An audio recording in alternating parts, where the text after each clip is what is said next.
The forces of good and evil are working within and around me, I must choose. And in a free will universe I do have a choice. Anonymous. When his crime boss in Odessa, Ukraine, decides to up his game by getting involved in people trafficking, Nicolae Caramarin must make a choice. Should he turn a blind eye to the horrors he witnesses and carry on being a good soldier for the gang, or take his stand and bring them all down in the only way he knows how? Warning.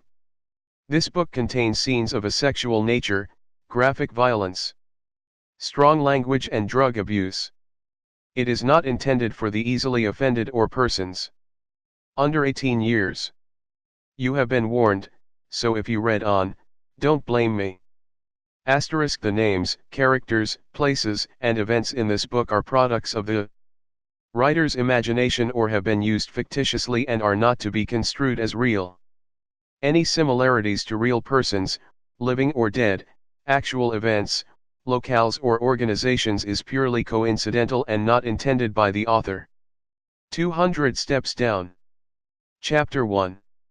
Monday, October 5, 2030. If Nicolae Caramarin was nervous, he didn't show it. Not when he was holding 6 tits he wasn't. And 2 9-spots in his hand. Drank from the vodka bottle and slid it back over.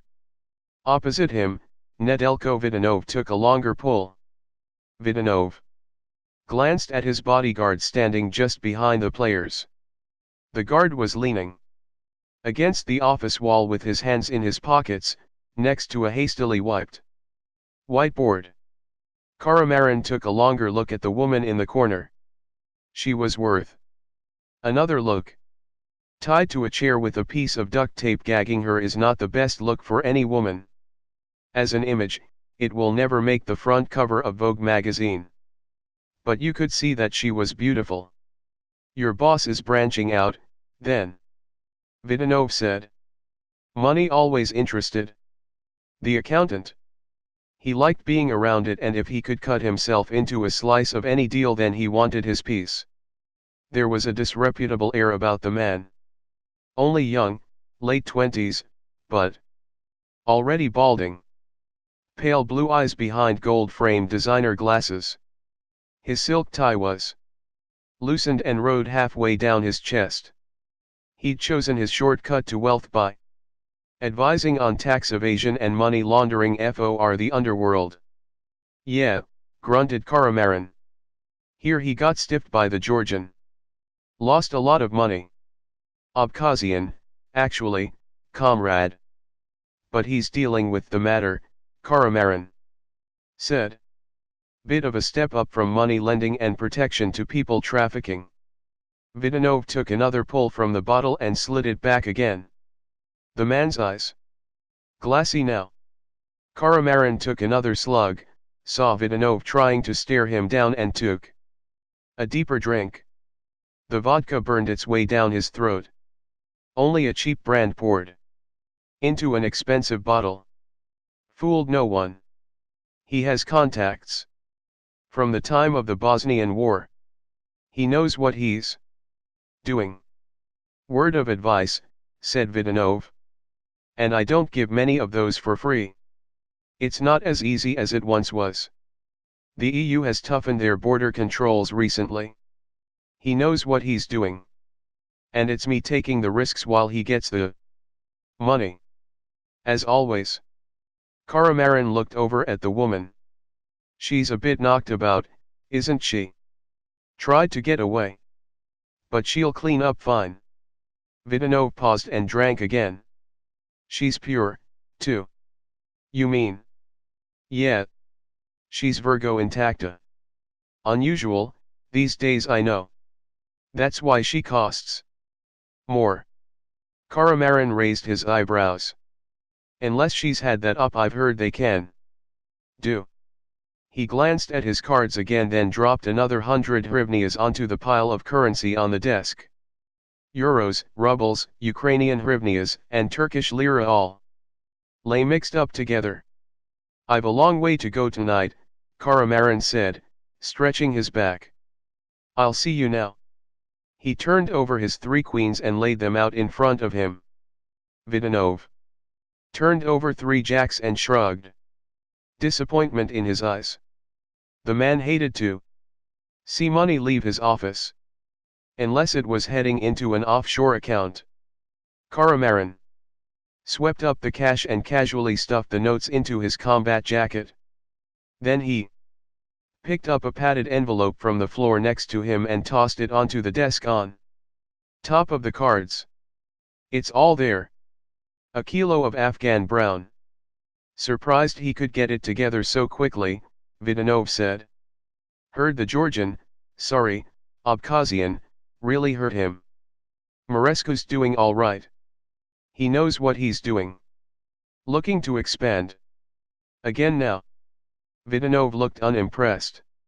He knew as well as Caramarin that Eugen Marescu was in trouble. He called his bodyguard over. Open it, please. Make sure there are no nasty surprises. The thick-set man swaggered over. Slid the envelope over to his side of the desk. Caramarin watched light reflect off his shaved head as the man leaned forward. He picked up a package tightly wrapped with tape from out of the envelope and tossed it in his hand. Then a second package. Looks like it's all there. Weighs about right. You know, I may be wrong but I'm getting a bad feeling about this, said Vidanov. Where did a piece of shit like Marescu get this from? Let's check this out. Vidanov leaned down and fetched a small Swiss Army knife from out of his desk drawer and passed it to the man. Test it, he ordered. The guard jabbed the point of the blade into the first package and licked the powdered tip. He frowned at Caramarin and poked into the second package. You cheap weasel. As I thought, boss, it's cut to fuck, really low quality. Probably the only one surprised in the room was Caramarin. Marescu had never let him down before. A split second of hesitation was all it took before his old paratrooper training took over. He jumped to the balls of his feet and slammed the cheap desk into Vidanov and his guard. Vidanov fell down, hitting his back on the floor, his chair under him. The guard was caught off balance but with his boxer training recovered himself quickly. The thug leaned forward and slashed out at Caramarin with the Swiss Army knife. Narrowly missing his face. Caramarin snatched up the vodka bottle before it rolled off the desk and shattered it against the edge. He jabbed it full into the guard's face and twisted it. A shard ripped his cheek open, a flap of skin falling loose. The guard screamed and his hands flew to his face in agony. Blood poured from the open wound flooding down his white shirt. Caramarin vaulted the desk and stamped on the still prone Vidanov. He punched the guard twice in the gut, knocking the wind out of him and then smashed his bald head once, twice onto the desk top, a crack as his nose broke, then kicked his legs out from under him. He turned to Vidanov, grabbed him by his loose tie and sat him up. His glasses hung loose. You're fucking dead, said Vidanov. His words were tough but his face betrayed his fear. I never knew the H was shite. Marescu's always been okay before. You know that, said Caramarin. He dragged the accountant up. Pick up your chair and sit down. Hands on your head. Vidanov did as told and Caramarin crouched, keeping an eye on the accountant. He picked up the Swiss Army knife from by the prone thug and gave him another kick to the ribs to remember him by. He opened a desk drawer, found just the usual office junk. The second held the roll of duct tape, car keys, and an envelope full of cash. He pocketed the money and keys. Sorry about that. Sit still and it won't hurt. He pulled the accountant's arms down and quickly duct taped him to the chair, gagged him and went through his suit. Vidanov's weak eyes bulged and he tried to say something. Too late for that now. Caramarin helped himself to the man's phone and the money in the wallet. Nice phone, that. One of those smart ones, said Caramarin, patting the man's cheek. Say if you need it. No. Caramarin knelt and wrapped more duct tape around the heavyweight's ankles and wrists. Safe for the time being, he was about to exit the office when he remembered the girl in the corner. Fuck. He crossed the office to her. Her eyes widened in horror and she jerked her head back, making a muffled scream. Caramarin realized he was still holding the Swiss Army knife. With what she had just seen, she must think he was a devil straight from the pits of hell. I'm not going to hurt you. Okay. You're safe with me, okay. He spoke softly. He cut away her gag. She made a liar of him straight away. The girl started to scream, so he slapped her face. Not hard, but enough to silence her. The sound whip cracked round the room. Don't make a noise. Come with me and you'll be all right. She didn't look like she believed him. Not surprising, really. He knelt and cut away the duct tape binding her arms and legs to the chair and helped her stand up. She rubbed her arms and legs, wincing as circulation returned. She was taller than he thought, maybe 1.75 meters, slim and graceful. She was only wearing a black sports bra and pants and was barefoot. Her face was perhaps slightly too long, but she looked intelligent. Above it, she had long blonde hair, possibly not from the bottle as he'd thought, tied back in a ponytail. That was all he had time for at a first glance, but it was enough. Caramarin took her arm. He paused by the door. Now the adrenaline was wearing off, he thought about saying something to the tied-up men but didn't.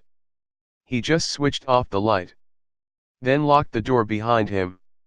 Chapter 2. Monday, October 5, 2050.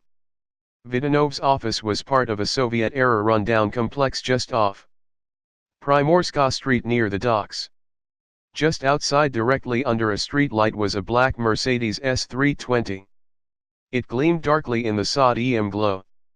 Old-fashioned, but Caramarin could see why it would appeal to the accountant. He opened it and pushed the girl into the passenger seat, then ran round to the driver's side before she could do anything. Stupid. He adjusted his seat, sparked it up and drove away. He was at a bit of a loss and needed time to think. But time was one luxury he didn't have. He'd made 2 bad enemies tonight. Sure, Maresca wasn't quite the force he had been recently, but the people that Vidanov represented were far worse. Maresca was strictly mid-league in the region's underworld. Protection, rackets, extortion, loan sharking, property scams, knock-off gear, supplying a few nightclubs with what they needed at overinflated prices. Yeah, that was Maresca's level. Mid-level pond life. Caramarin was happy with that. Well, not happy, but he made out could live with it. But trading in sex workers was a big step up. Caramarin never wanted to get involved with people trafficking, but he owed too much money to refuse. And now he was in deep trouble. He swung right onto Primorska Street and headed south. Past the magnificent Potemkin stairs and the Hotel Odessa towering above the marine terminal. The girl was shivering in her seat, so he turned the heating to full, even though the night was mild. He unwrapped his black and white keffiyeh scarf he usually wore and passed it over to her. She flashed a quick smile at him. Thanks, she said. What are you going to do with me now? Her voice husky. I hadn't really thought, he replied. Don't think I can put it right just now. No. They sat silently as he drove on past the huge container port on the dock road. In the dark, the port spotlights shone with bright white intensity, the shadows harsh and dark. But they could do nothing to help lighten his mood. You're not from round here. he asked. No, I'm from Donetsk, in the east. How did you get into this mess? A woman at my dancing school said they were looking for dancers to audition in Paris. I wasn't interested at first, but then my mum got herself a new fella and there wasn't room for me in the flat anymore. She sniffed, then carried on. I was sleeping on friends' couches and then I ended up sleeping in one of the parks, so I thought I'd give it a go. But when I turned up, they wanted me to undress. I said no, I wasn't doing that, no way, but then he hit me, said they'd come after my little sister and threw me in a van. Caramarin thought there may have been a little more to it than that, or a lot more, but let it slide. Do you want to go back to Donetsk? He asked. No way, she said. But I don't know what to do. By this time, they were entering the suburb of Moldavanka where Caramarin rented an apartment. He swung onto the grid of streets and pulled up outside his place. Took the keys out the ignition. Stay here and be quiet. I just need a few things. I can't drive anyway, she said. Right. He ran up the outside flight of stairs and let himself in. Doubted if he could stay at this place again. Marescu had been here several times and it would be too easy for Vidanov to trace him back here. He would be sorry to leave this place, but he didn't own much. He knelt by the bed and pulled out a shoebox from a hollow in the wall. A bit of cash, nowhere near enough as he'd lost too much recently, his foreign passport and a razor-sharp combat knife was what he took. Caramarin stuffed a rucksack with underwear and a couple of shirts and jeans. And that was him. Done. He glanced around the room for possibly the last time. Not much to show for nearly 40 years of life. Was sorry to leave his stereo. But he still had his health. For the time being. He shut the door behind him and ran down the stairs. He popped the Merc's trunk. He swore. In the trunk was another woman. In the inky darkness, little more than a huddled shape. Tied up and gagged with more of the duct tape. This one was wearing black dancer's sweats. She twisted around to look up at him. In the darkness, he couldn't see much, but he guessed that she was young and attractive. Fuck shit, fuck shit, fuck shit. His life had turned to something resembling rat shit in the course of an hour. Not like this was the first, second, or third time he'd been served a large portion of rat shit, but Caramarin could have done without this now. He leaned into the trunk and helped her out. He was right, she was young and attractive. Looked like another dancer type, being slender and toned. Under her sweatshirt he noticed she had only small tits. She looked to be maybe only just 18. Young enough to be his daughter.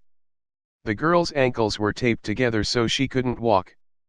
For very obvious reasons, he didn't want to spend too much time out on the street with a tied-up girl, so he stooped and threw her over his shoulder. Ignored her struggles and muffled squeals. He opened the passenger side and told the first girl to go up the stairs in front of him. Back in his apartment he slung the bound girl onto the couch and told the first girl to sit down. He ran his hand through his long black hair, sweeping it back from his face. He knew he couldn't stay here too long. When he didn't return with the girl Marescu had paid for, they would come looking for him. Okay, he didn't think Vidanov's crew would be here until the morning. But he certainly didn't want to be around for either lot. Caramarin pulled the Swiss Army knife from out of his camo jacket and tossed it to the first girl. She looked at it like it might bite her.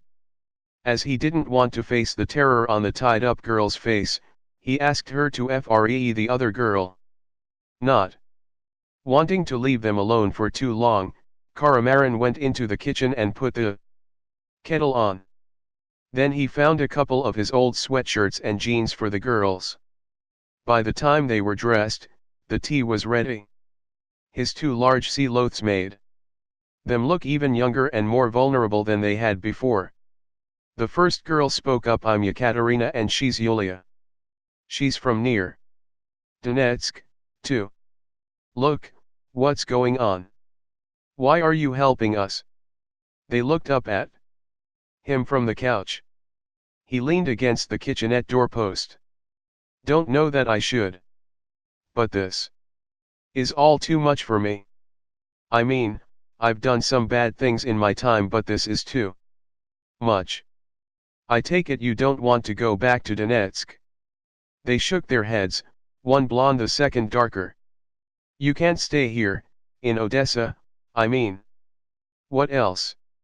I still want to go to the west, said Yekaterina. Don't we all, said Caramarin. Though he didn't really want to go west. He liked it here. He knew where he was and what he was doing. It was his pond, and even though he dealt with pond life, he got by. At least he did until tonight. What about you? Turning to Yulia. Yeah, I suppose so. Why not? She was shivering now. Whether with cold or a reaction to the terror she must have been in, he had no idea.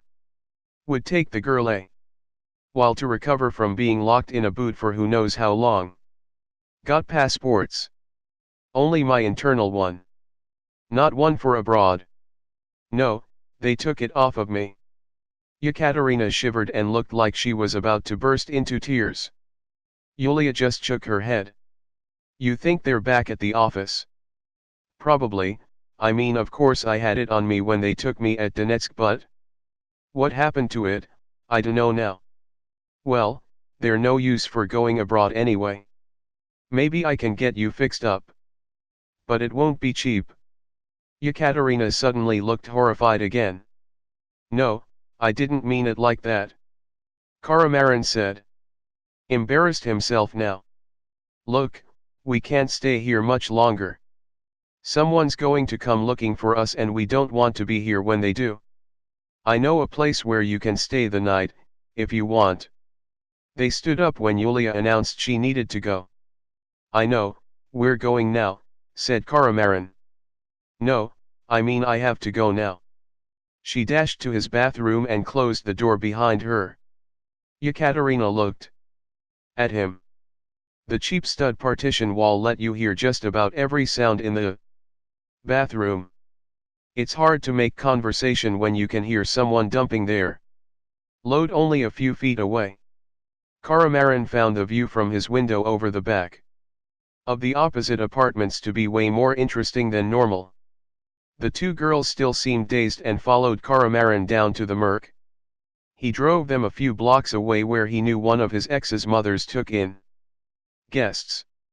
It was late, but not too late. More importantly, she could be relied on to keep her mouth shut. He'd always got on well with Bodina, especially when given a few hryvnias to hold in her work-worn, arthritic hands. Told the girls he'd be back in the morning and set off again. This time he drove east over to the nightclubs by Arcadia Beach. Had two pieces of luck. Managed to find a parking spot and his friend Belgian was on the door of the Scorpio Club. The story went that when Belgian's unit was sent to Beslan back in 2006 during the spillover from the Chechen crisis, he thought they were being sent to Belgium. Way he heard it, the man was looking forward to mussels and fries with mayo. And maybe a romp with an overpaid EU commissioner's secretary, but got dust and flies and bearded fanatics who hated all infidels instead.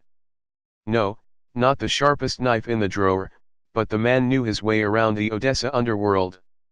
Belgian was a sharp dresser. Wearing a tux and smelling of expensive cologne, he looked the part standing next to the velvet ropes and red carpet. Caramarin had worked the doors himself in the recent past and still put in the odd shift when business with Marescu was slack. Belgian looked Caramarin up and down from his slicked back hair, combat jacket, check keffiyeh, blue jeans, and walking boots. His normal day clothes. Still dressing like shit, Nicolae. Can't let you in looking like that, you know. Nicolae glanced at the handful of young and trendy people queuing outside. Lads in fancy shirts and long-legged girls wearing too few clothes. The pulse of Western dance music spilled out of the entrance. Not for me. Too old for all that now. Anyway, it's you I wanna see. Spare a minute. Belgian gestured to one of the other bouncers, who nodded and stepped forward.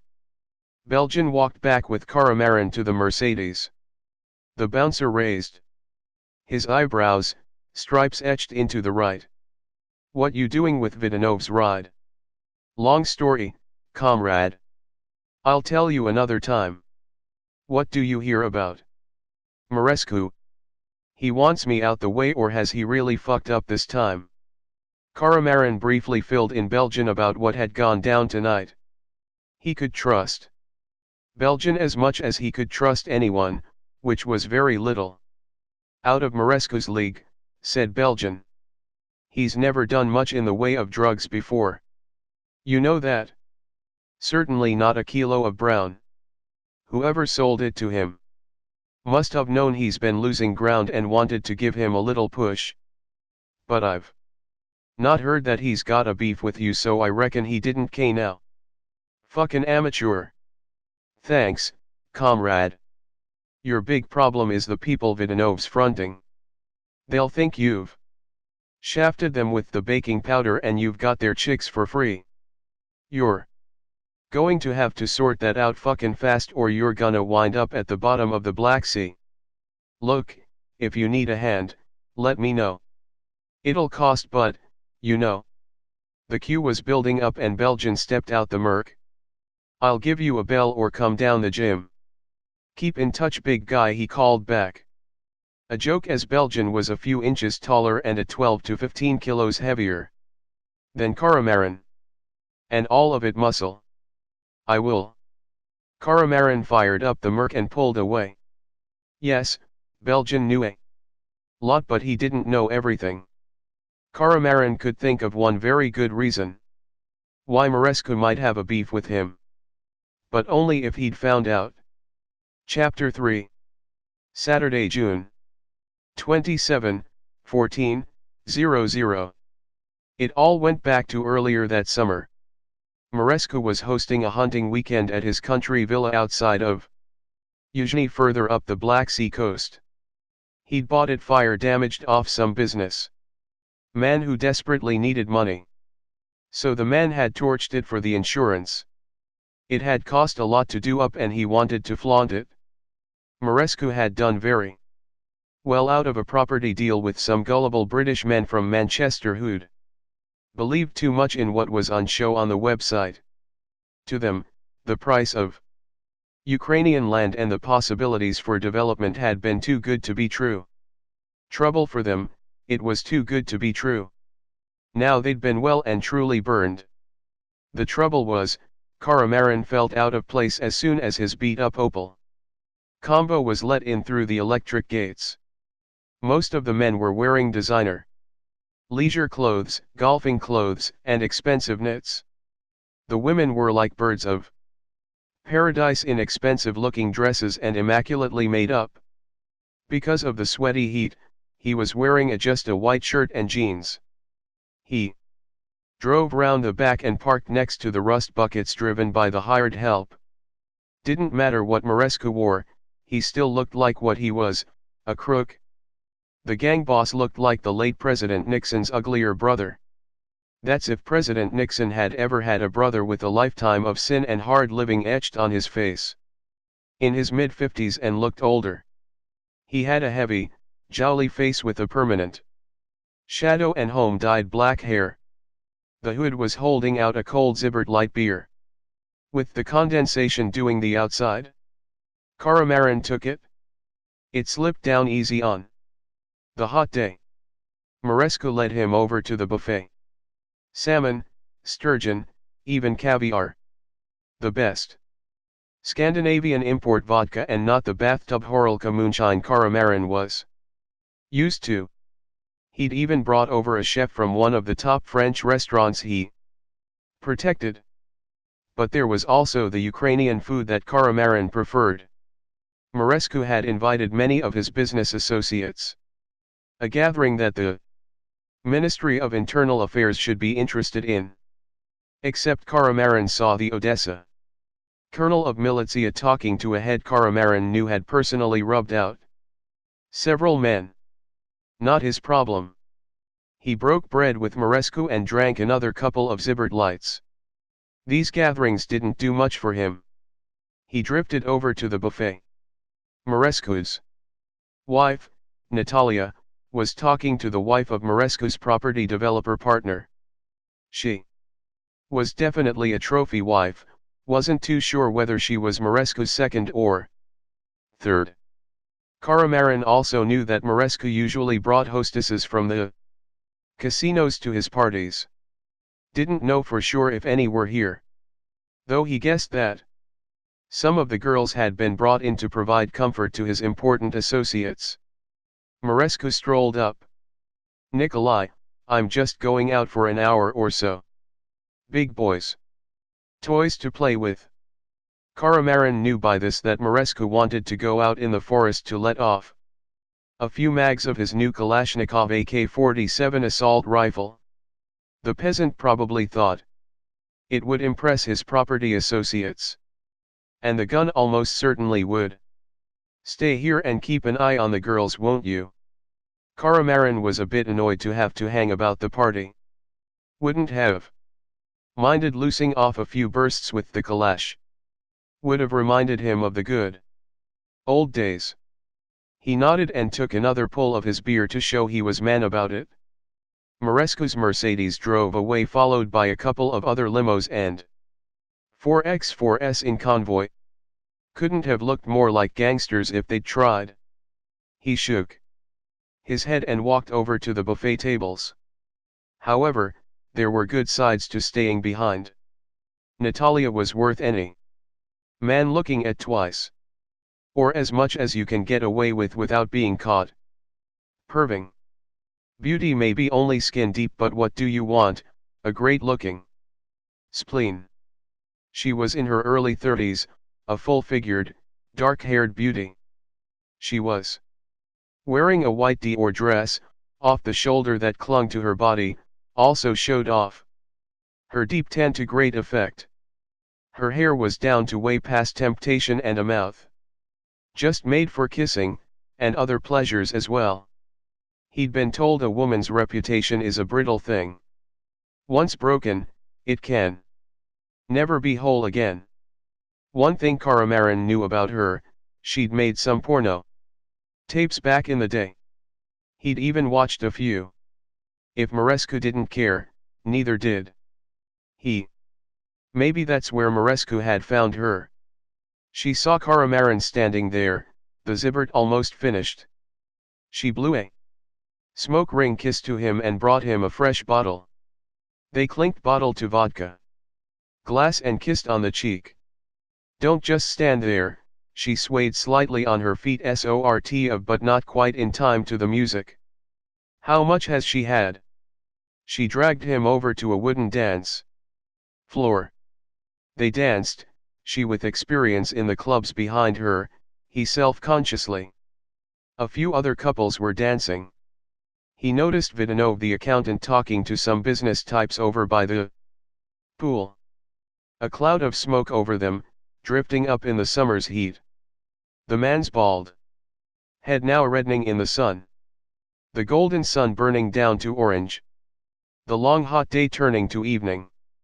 The booze. Beautiful women. Western dance music. Sweat trickling down his camo vest. Ice-cold beer. People coming and going, Natalia tripping against him, her breast pressed on his arm just a little too long, her vodka spilling down his front. He mumbled something. "What was that?" she said. "I need the toilet," he said again. He had rarely been to this place out in the woods before. She picked up a fresh champagne bottle from out the ice bucket. "Come with me, I'll show you," she said. She took him by the arm and led him into the house. No one else seemed to notice. There was a cloakroom downstairs, but she took him up the wide sweep of curved stairs to the first floor gallery landing and into the master bedroom. She pointed to the ensuite. He looked around the mosaic-tiled wet room as he pissed out the beer in an unending flow. Marble tiles, gold everywhere, even a flat screen TV over the bath. Better than any luxury hotel. Washed his hands and came out. Natalia was naked on the bed, the white dress dropped over a Turkish rug. He looked down. She was still gorgeous. Kept herself in shape, hadn't put on a kilo since making those porno tapes. A body like hers wasted on a slob like Mărescu. Open the champers, Natalia said. I need you inside me. There are times when you know you are fucking up big time but you still go ahead and do it anyway. Now was one of them. He picked up the bottle and uncorked it. Didn't do anything stupid like spray it over the room. He wasn't that far gone. She hadn't brought glasses, so he put it to his lips and drank deep. The bubble slipped down very nicely. Natalia was now kneeling on the bed in front of him. She unbuckled his jeans and pulled them down. His cock stiff and ready. Natalia took the bottle from him and drank. She licked and sucked the neck like she was giving it a blowjob. He sighed with expectation. He took the bottle again and drank. It was mostly empty now. Natalia took hold of his buttocks and pulled his body towards her. She put her mouth over his cock and gave him head. The feeling of her trained lips sliding up and down. She wouldn't let him explode in her mouth but timed it just right, just as he couldn't hold on any longer. She took her wicked mouth away and lay down on the satin sheets. Spread her legs, letting him see her shaved cunt with her swollen lips. With one hand, she opened herself, with the other she pulled him up the bed, slipped a rubber onto his cock and guided him in. His hands on her breasts, hers on his arse. Took her hard, deep thrusts, no mercy. Explosion, ecstasy, a groan of extreme pleasure. Soon, too soon, spent. Exhausted, lying together. One whole separated into two halves again. Natalia rolled over, her back to him. He could feel himself stiffening again. No, not now, she said. Nicolae, I need you. I've fancied you for ages, you know that. He wasn't bragging, but he had an idea maybe she had. Eugen can't make love to me like he used to. He can't get it up much these days. He drinks, you know. Not telling him anything Caramarin didn't know. Mărescu could handle his booze if not his woman. She cried a little. And he beats me sometimes, too. He stands over me, likes to hurt me and make me cry. I hate him sometimes. Caramarin didn't ask any stupid questions about why she stayed. He knew you don't just walk away from a gang head like Mărescu. And she probably needed the money. Liked going shopping in Odessa's boutiques, the jewels and the cars and respect.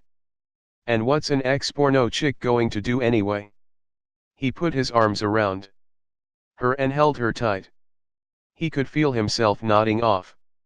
Son, booze, and sex. Always does that. Do you want anything? She asked. He grunted. Could be taken any which way. She stood up. He watched her tanned naked body walk across the room. She came back with a small mirror and T.W. Fat lines of coke and a rolled up picture of Taras Shevchenko, 100 hryvnia. Note. He snorted up the coke, felt the buzz and tingle shoot up his head, and the world became even sharper, clearer, and more vivid than before. Good stuff. Should be, only the very best for Eugen Mărescu. Natalia led him to the wet room. She stepped into the shower and gasped as the initially cold jets hit her body. Caramarin stepped in after. He returned the favor, knelt down in the spray, the water dancing off his back, and placed his mouth and searching tongue into the tender folds of her sex. She moaned, took his long hair and forced his head down and forward, deeper into her. Just as she was about to come, she pulled him up and towards her, pushed his wet cock into her vagina. He forced her back against the tiles, and his powerful thrusts took her to ecstasy again. He came a second time as she was subsiding. He pulled out. And then they showered together, gasping, the soapy water sluicing off them, washing away their lusts. "Wow," he said, drying off. Pulled on his sweaty old white shirt and jeans. She picked up something from the floor. "For you," Natalia said. She gave him her lacy white thong she'd been wearing earlier. She smiled. He stuffed them into his pocket. Knew now that there'd be other times in the future. She slipped the Dior dress over her shoulders and turned so Caramarin could zip it up. No, she hadn't put on fresh panties. "Our little secret," she said. "Look, you go down now and I'll follow in a few minutes." Caramarin knew they couldn't be seen together. Hurried downstairs and found a recliner by the poolside. It was almost dark now. The other guests had probably all gone into the marquee or eating their heads off at the buffet. Didn't think anyone had noticed his absence. Hope not anyway. Maybe it was the coke bringing him down, but his mood darkened as he lay there. Couldn't shake off a bad feeling that he was going to pay for what he'd done with Natalia. Sure, if Maresca found out, he'd discover what the bottom of the Black Sea was like. With his balls in his mouth. Yeah, she was a great lay, but was it worth his life? Wasn't like he was short of female company if he wanted any. As his mind slowed down, but somehow, and he couldn't explain it to himself, he thought it was going to be worse than that. Felt a great sensation crawling over his brain, of doom, of collapse, of oppression. Fear of something looming towards him. Far worse than the terror he'd felt before his first proper paratrooper drop a those years ago. Couldn't tell you what, but it was bad. Suddenly, a great cold shock, total darkness, splashing, out of control, no way up was right, unable to breathe, a great weight bearing him down to the depths, death itself. His legs kicked, his head surfaced out of the pool. His recliner floated a few meters away. On the side, standing there like an ugly troll, Maresca laughing his head off. By him, a couple of his associates from earlier also bellowing with laughter. Pissed out of their skulls. "I thought I told you to keep an eye on the place," he joked. Maresca staggered off. Caramarin pulled himself out the pool. He swept his hair back. The shock had cleared his head and purged the coke from his system. The good thing was, he thought, was that Maresca was so pissed he wouldn't be interested in Natalia tonight. Wouldn't have a clue what was going on until tomorrow afternoon at the earliest. It was later than he thought, he'd slept for hours. It was cold standing in his soaking clothes. A few of the guests were still up and about, but nearly all were pissed. A couple of the help were clearing away the buffet and taking down the tables. "Fuck it, I've had enough," he decided. Walked over to his Opel Combo, fired it up, put the heater on full and floored it.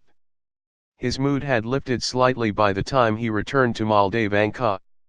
The gray light of dawn was gathering over the Black Sea. He fumbled in his pocket for his keys. Shouldn't there be something else? What the fuck could it be? What? Where's her thong? He searched his jeans.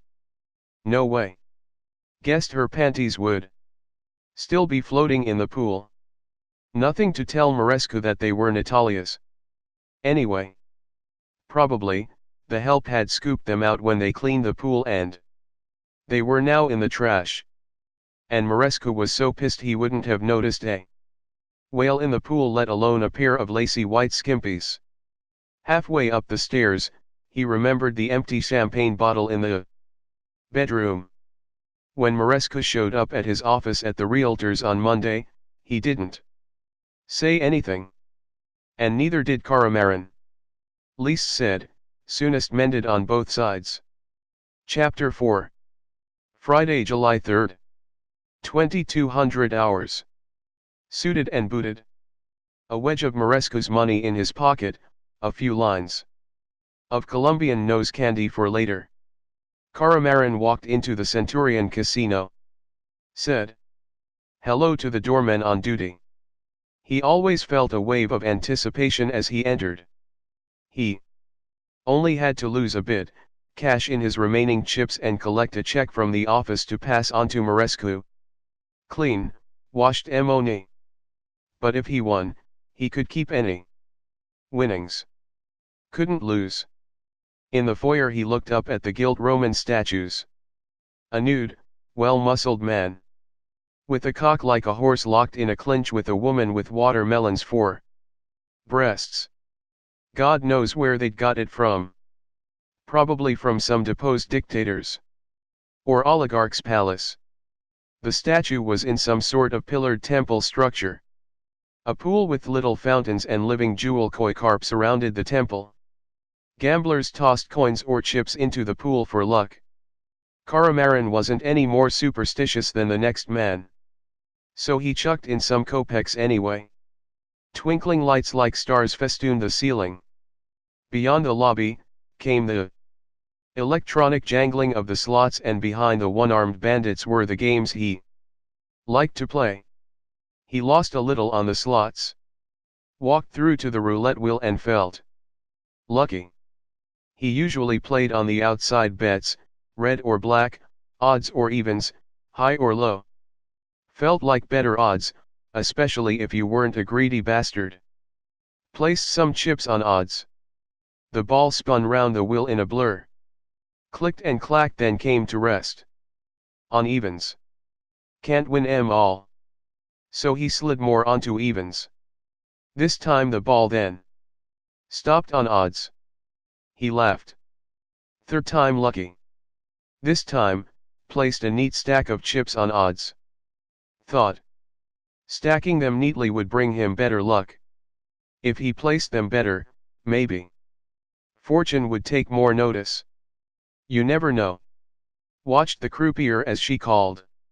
For last bets. There weren't too many playing tonight. Maybe they'd headed onto the nightclubs early. She smiled at him and seemed to give the ball an extra little flick as she spun it around the wheel. He watched the blur of numbers, watched it slow, the ball making its addictive clattering round the wheel. The wheel slowed. Caramarin saw the ball bounce from number to number, odd, even, odd, even, odd, lastly black. 22. He shrugged. Can't win every time. Was only Marescu's money anyway. He picked up the remaining chips to cash them in. Then the croupier smiled at him again. A more personal smile than the general all-purpose smile for the general punters. Try again, sir. Lady Luck loves a trier. He'd not really noticed the girl while he was playing, he was concentrating so much on the wheel. He'd not seen her before, so she must be new at the casino. She was wearing the casino's uniform of maroon blouse and waistcoat. Not the most flattering color, but couldn't take away from her amazing green eyes. High cheekbones and full, generous lips under a wide forehead. She had dark hair, pinned back around her shoulders. He turned to the table and smiled back. One more roll, sir. The night's young yet. One reason Marescu sent Caramarin to the casino was that he trusted him. Trusted Caramarin not to steal the money or gamble it all away. He always stuck to Marescu's loss limit, and when that was reached, he cashed his chips and then walked away. Yes, Caramarin enjoyed a bet but was in no way addicted to that rush. But when the girl smiled, the devil in Caramarin woke up. Always had a weakness for a girl with a pretty face and a friendly smile. Got him into trouble more than once before and no doubt would drop him in the shit again in the future. But what the hell? You only live once. Let's go for it. Carefully, he stacked some chips on odds as before. Had a bad feeling and raised his hand, then switched the pile onto evens. Put his hands into his trouser pockets before he could change his mind a second time. Have to go with your gut instincts. And then live with the decision. When the few other players had placed their wagers, the girl sent the ball on its way. Gave it her special little flick. Followed it with his eyes, watched the reflected light bouncing off it. Eventually, it slowed, bouncing from number to number. Came to a stop on red 9. Fuck. Was in trouble now. Bad luck, sir. Not your fault, he said with a rueful little smile. Caramarin thought for a moment. Should never have made that last bet. Murarescu would hit the roof now he'd gone over his limit. But he wasn't too far over the limit and he could sort of get away with it. Maybe this once. If the ganghead was in a good mood. The girl looked up at him with that heart-stopping smile again. Now Caramarin looked at his pile of chips. Of course, he still had a lot left. He cascaded some of them from hand to hand for a moment deep in thought. The devil in him won out. Before he could have second thoughts, stuck a pile on no, not odds or evens. Wasn't having any luck with them tonight. Put them on high numbers instead. Go for it. Watched the steel ball on its journey. He had done a stupid thing with this bet. No way could he get away with losing this much. The lights and noises hurt his head. Now, the pressure inside was intense. Sweat prickled his armpits and trickled down his back. Couldn't wait for the ball to stop but also at the same time dreading it stopping. He watched the ball make its rounds, slowing, descending to the numbered part of the wheel, clacking, passing the dread 0. Nerves on high edge. It finished on black 31. Caramarin almost punched the air. He was all right again. In the clear. Now he was even. The girl looked at him. Are you all right, sir? She had quite a low, sexy voice. A local Odessa accent. And a sexy smile to go with her voice. Sure, he said. No problems. Almost before he could think about it, Caramarin pushed a large number of chips onto high numbers again. Well, it was working better than odds or evens. If he lost this, he would be in bad trouble with Murarescu. A severe beating would be the least of his problems. But if he won, he'd be sorted for a while. The croupier looked at him. Called for last bets. Other punters watching the high roller. The ball sped on its way round the rim of the wheel. Caramarin watched it. Didn't know what had come over him to make this bet. Not like he was a greedy man. Which is why Murarescu trusted him. Actually, he did know. Always had a weakness for a pretty face.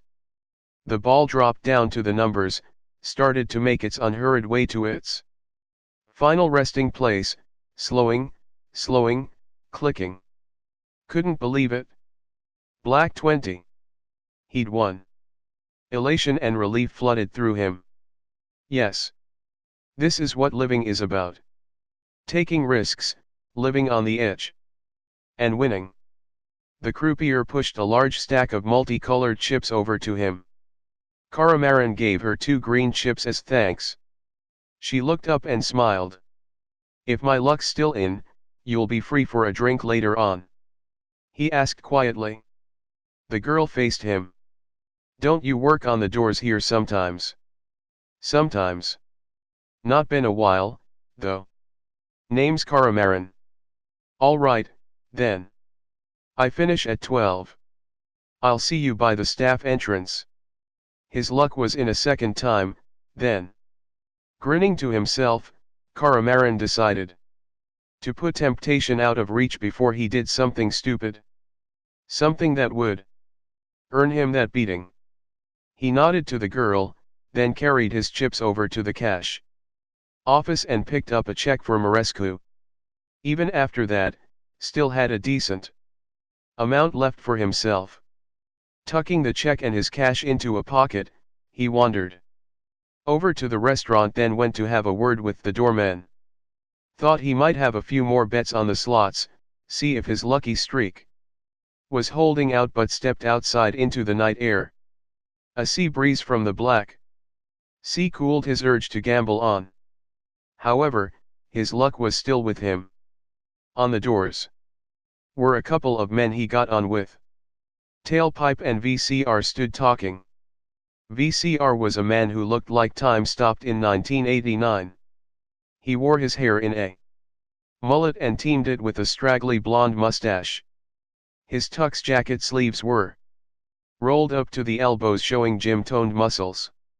A thick gold chain around his neck went with gold knuckle duster coin rings.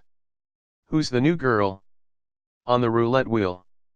he asked. "The short one? With the nice rack?"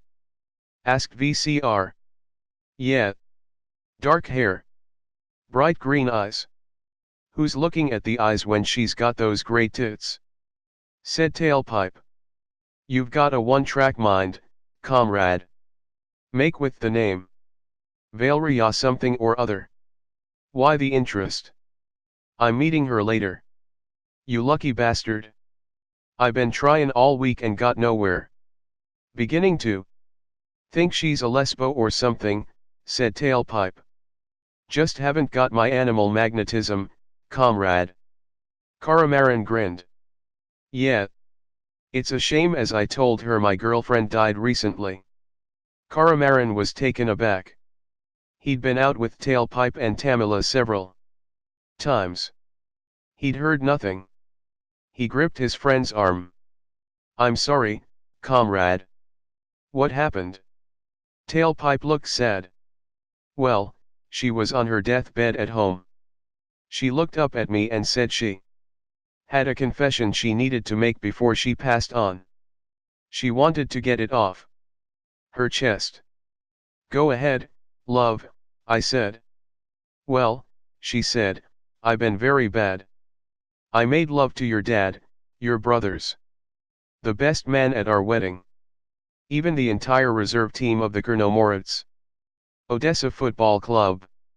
"I know," I said. "That's why I poisoned you." Caramarin looked at Tailpipe and then all three men burst into laughter. "Good one, comrade. Had me going there." Caramarin glanced at his watch. "Catch you later, comrades. Oh, do us a favor and call us a cab."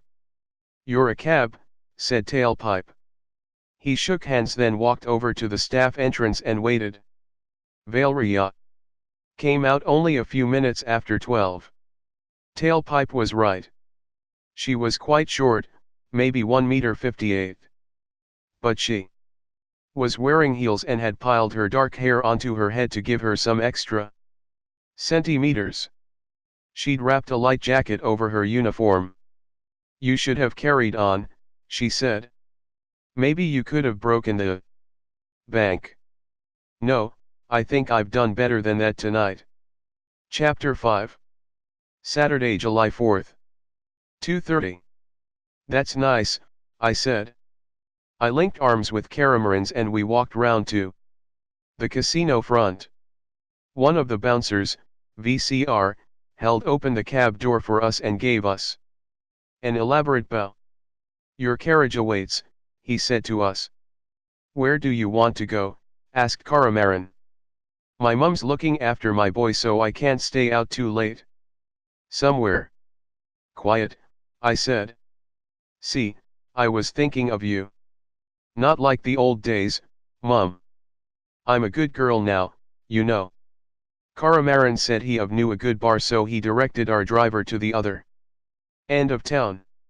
He said he didn't use this bar too often, but it made a good impression. For a first date. Yes, if it was a first date, I don't know yet, do I, Mum? But he's nice. He paid the taxi off and we walked downstairs to the club. Another Romanian ran the club and Caramarin ordered a couple of Absolut vodkas in his own language. Didn't I say he's Romanian? He's quite dark.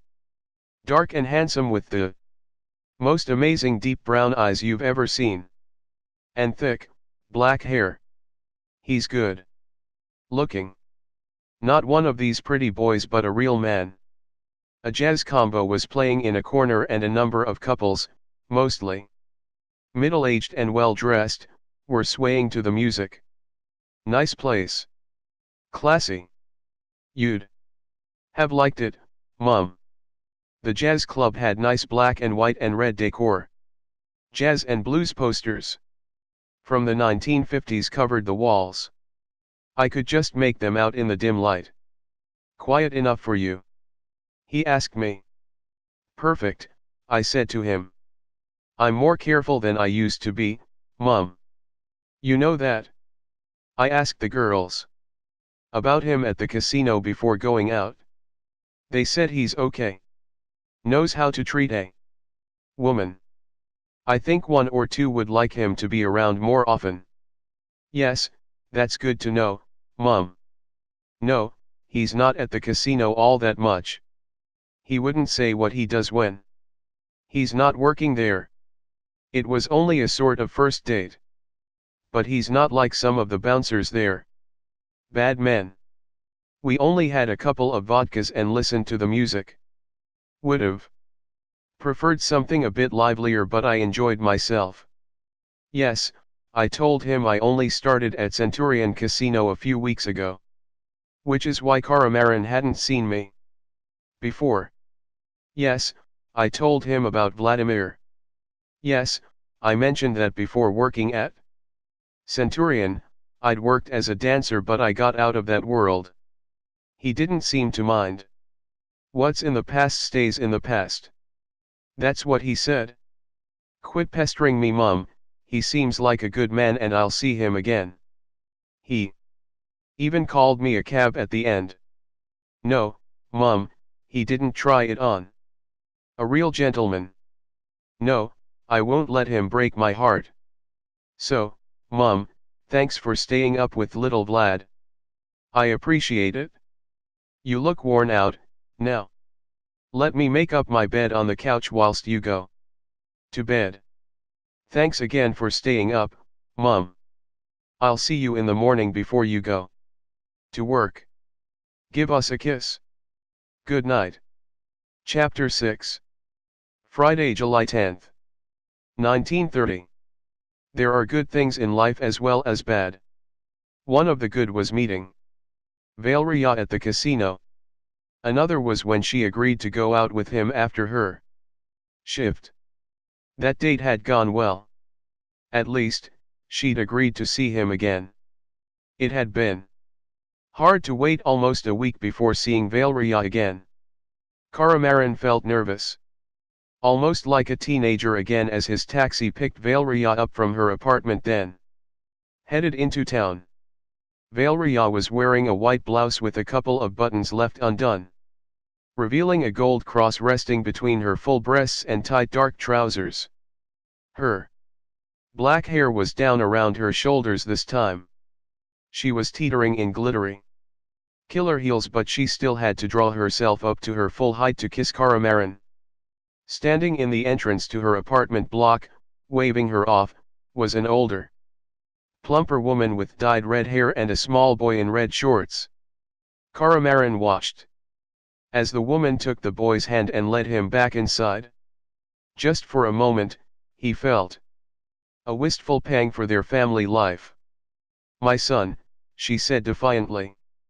My man did a runner years ago, soon after we had him. He's not been back in touch since. Caramarin wanted to know if he was treading on any toes. No, I got a card from Kiev a few weeks after he left, but I've heard nothing.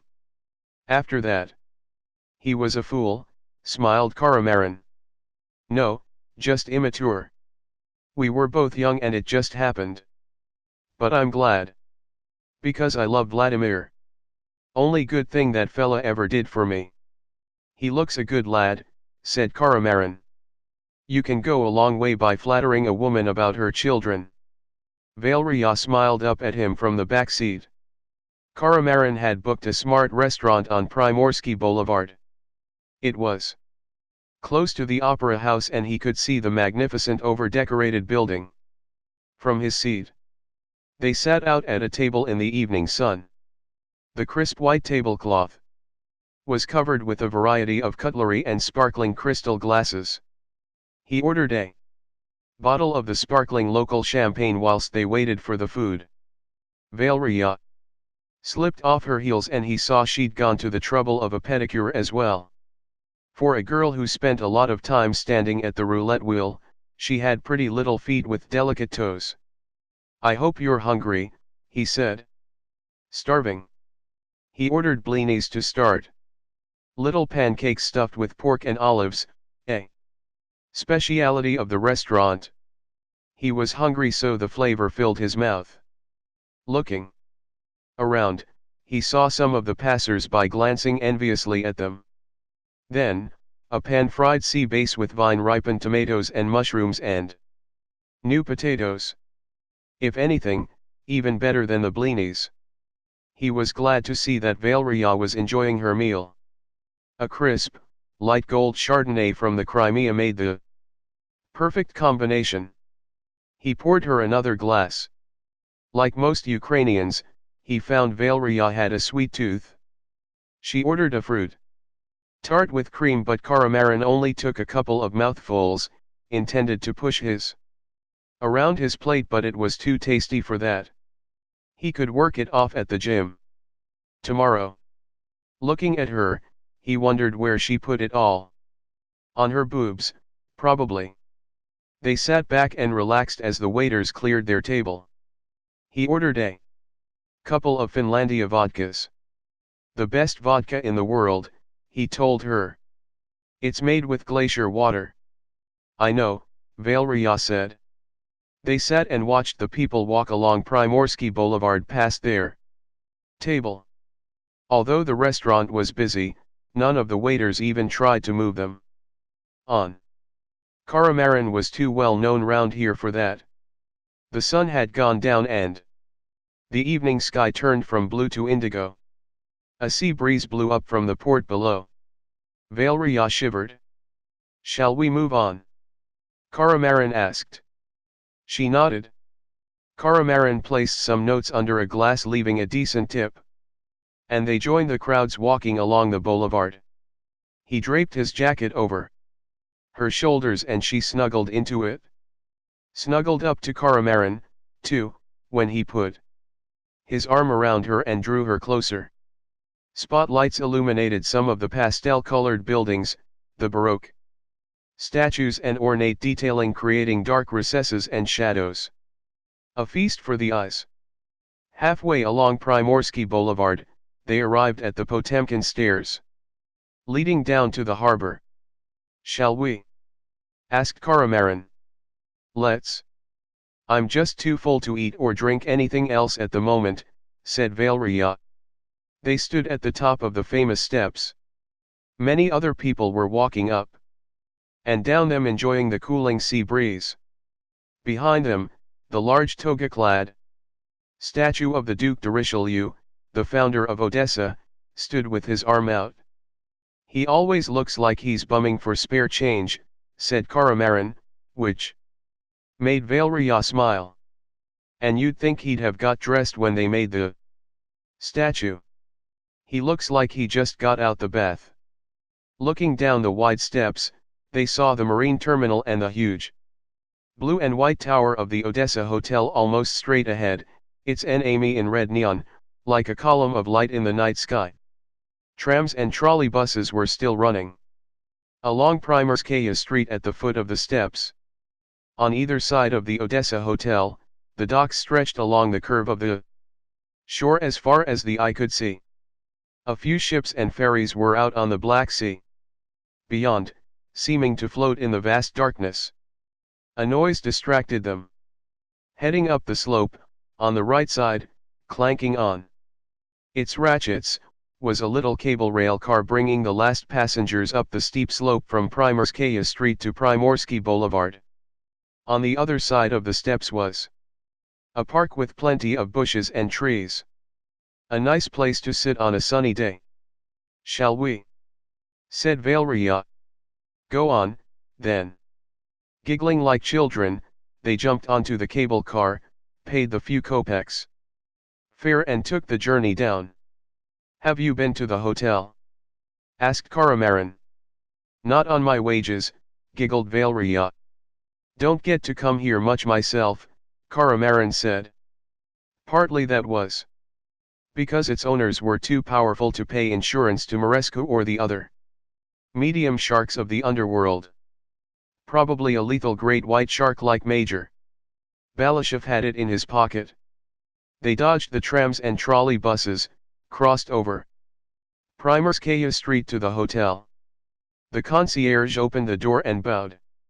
Caramarin tipped him a few hryvnia and then they were in.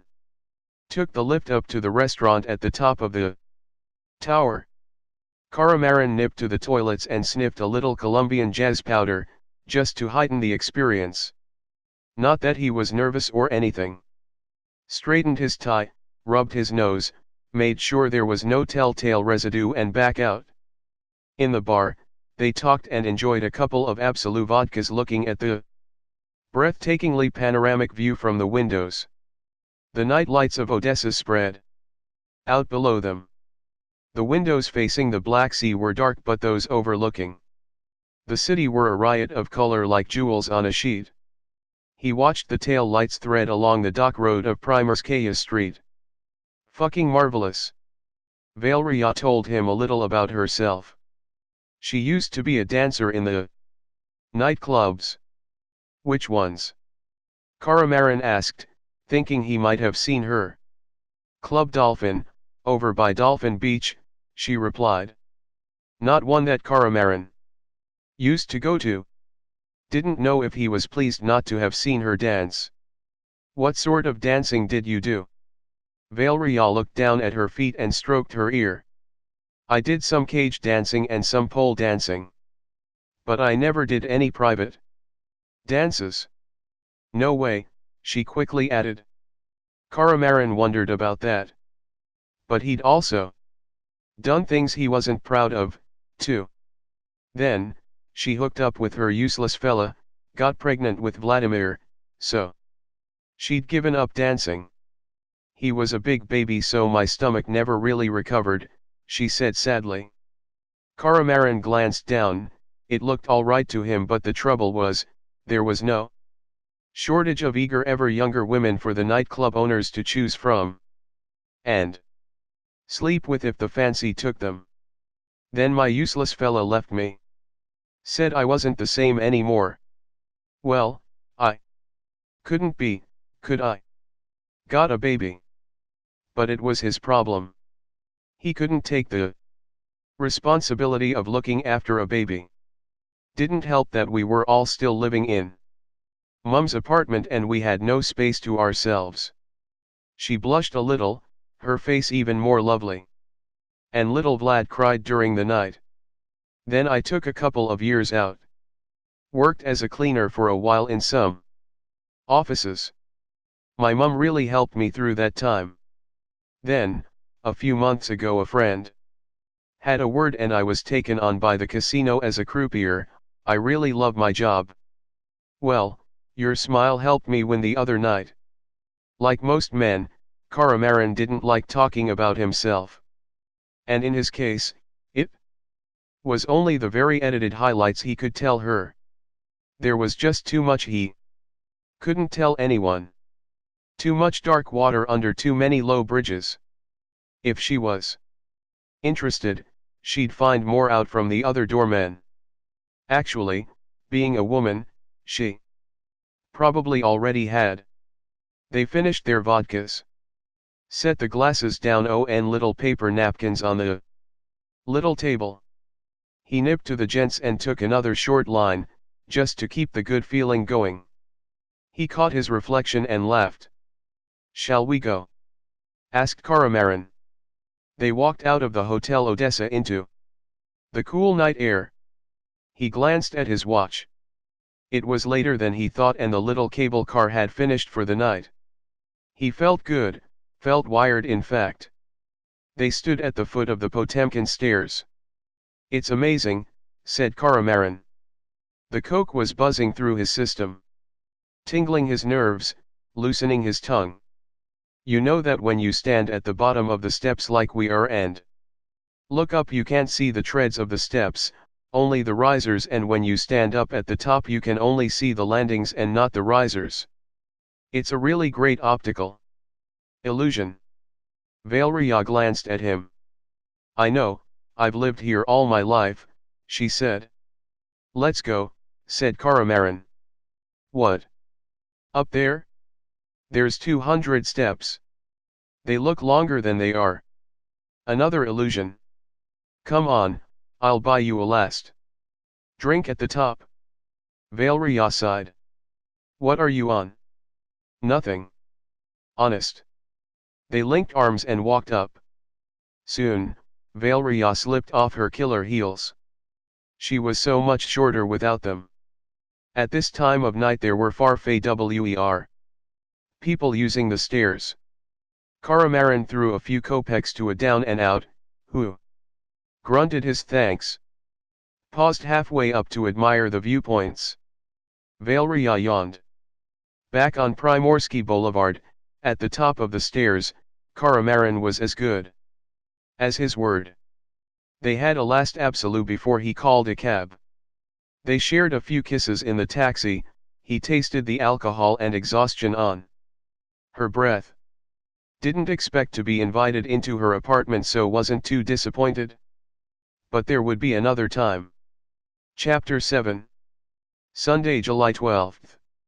1915. "So you work 80, 90 sometimes 100 hours a week. You've got an ex and her kids to feed. Teens now and they want everything.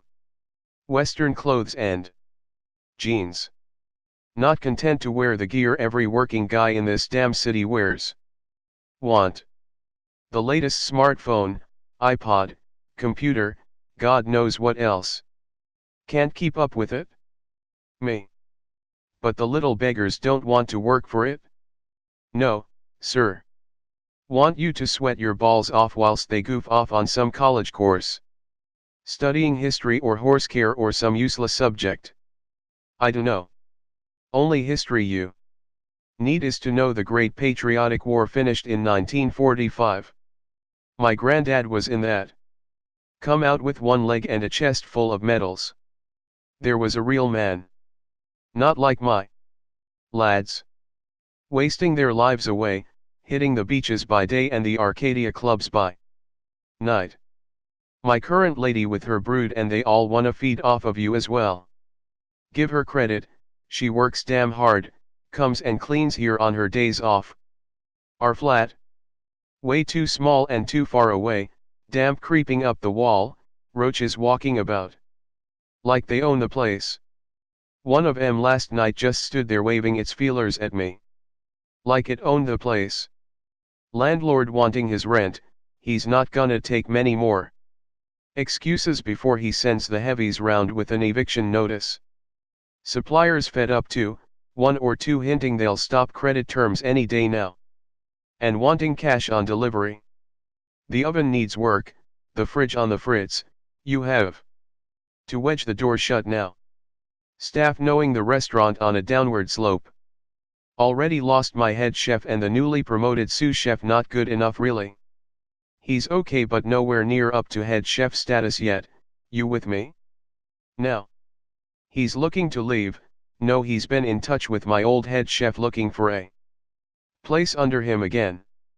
Lydia, you know, That pretty, friendly waitress who brought in a lot of repeat customers, she's handed in her notice.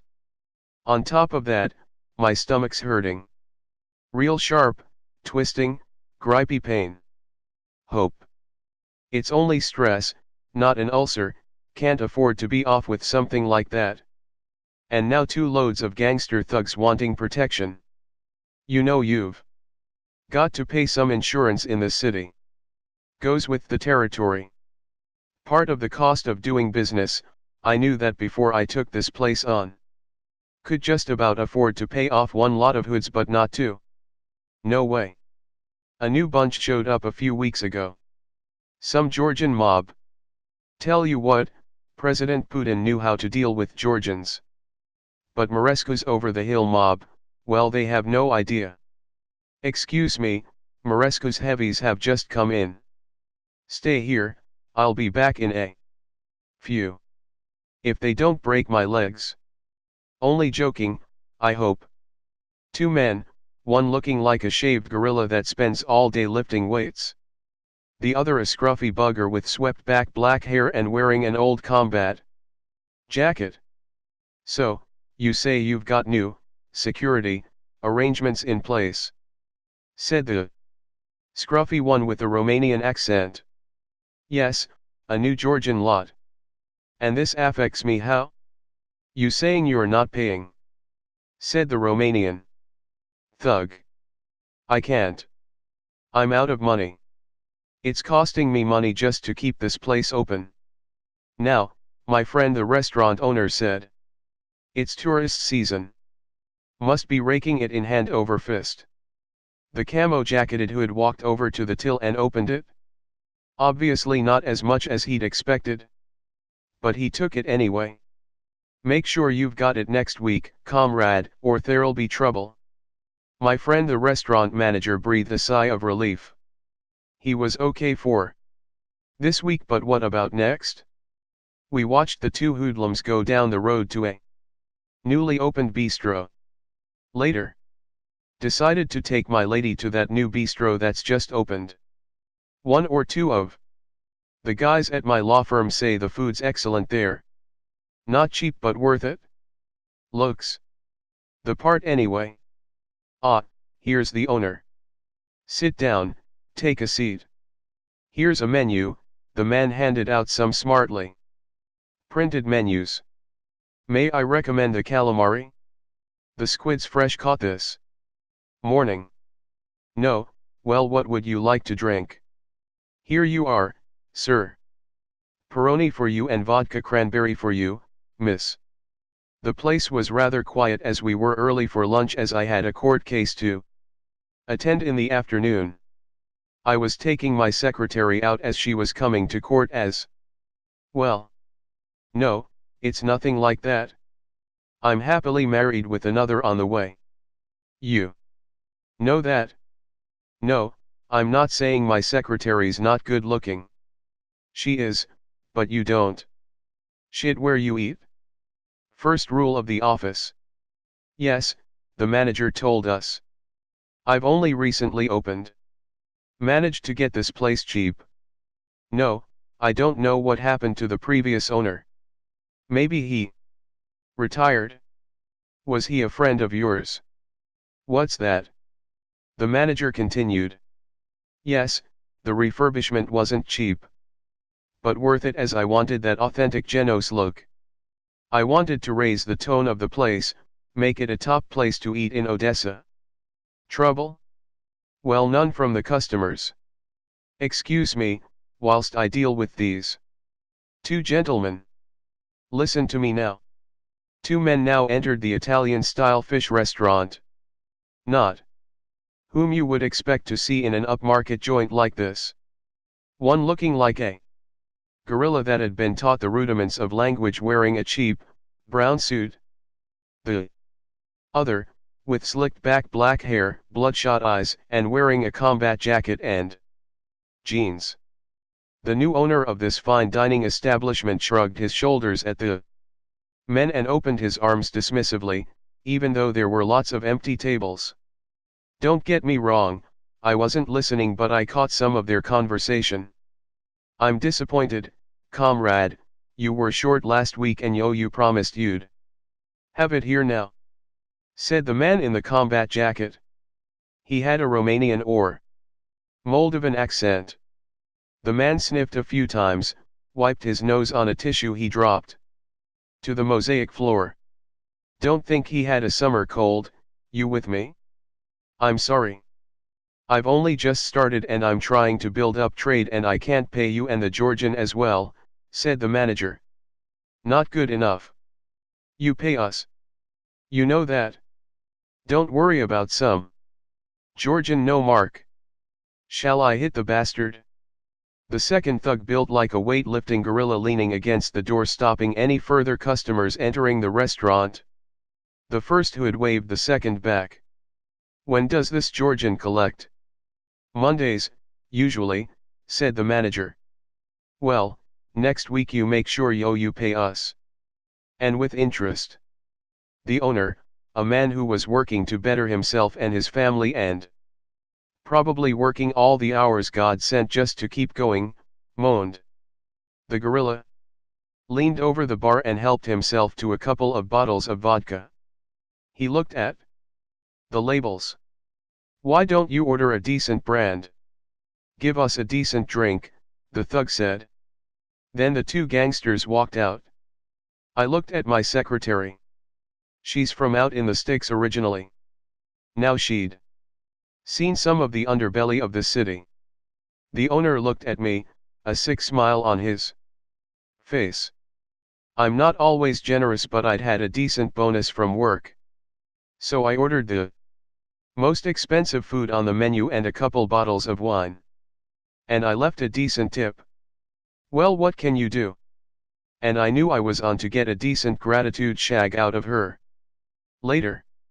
Only joking. Don't say anything to the wife, you hear? Chapter 8. Sunday, July 12th. 2030.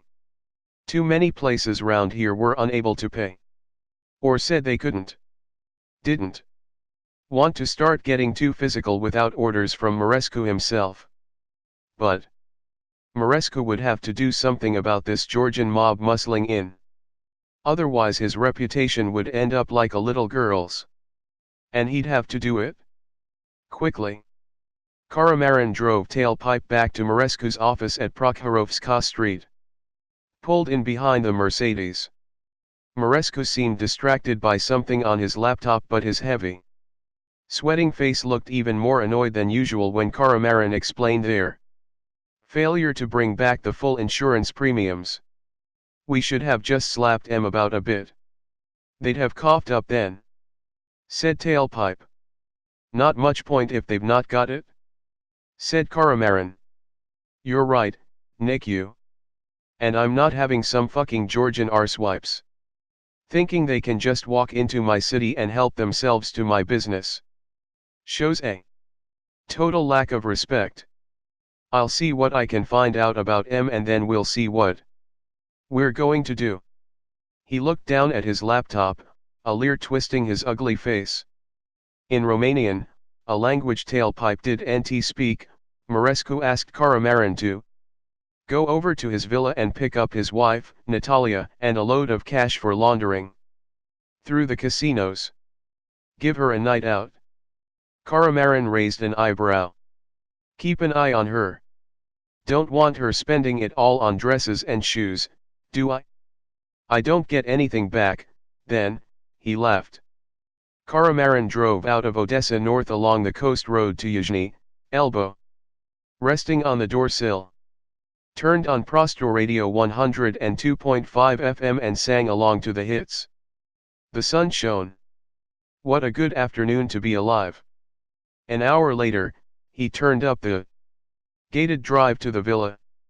A couple of gardeners were tending the flowering shrubs and cleaning the pond.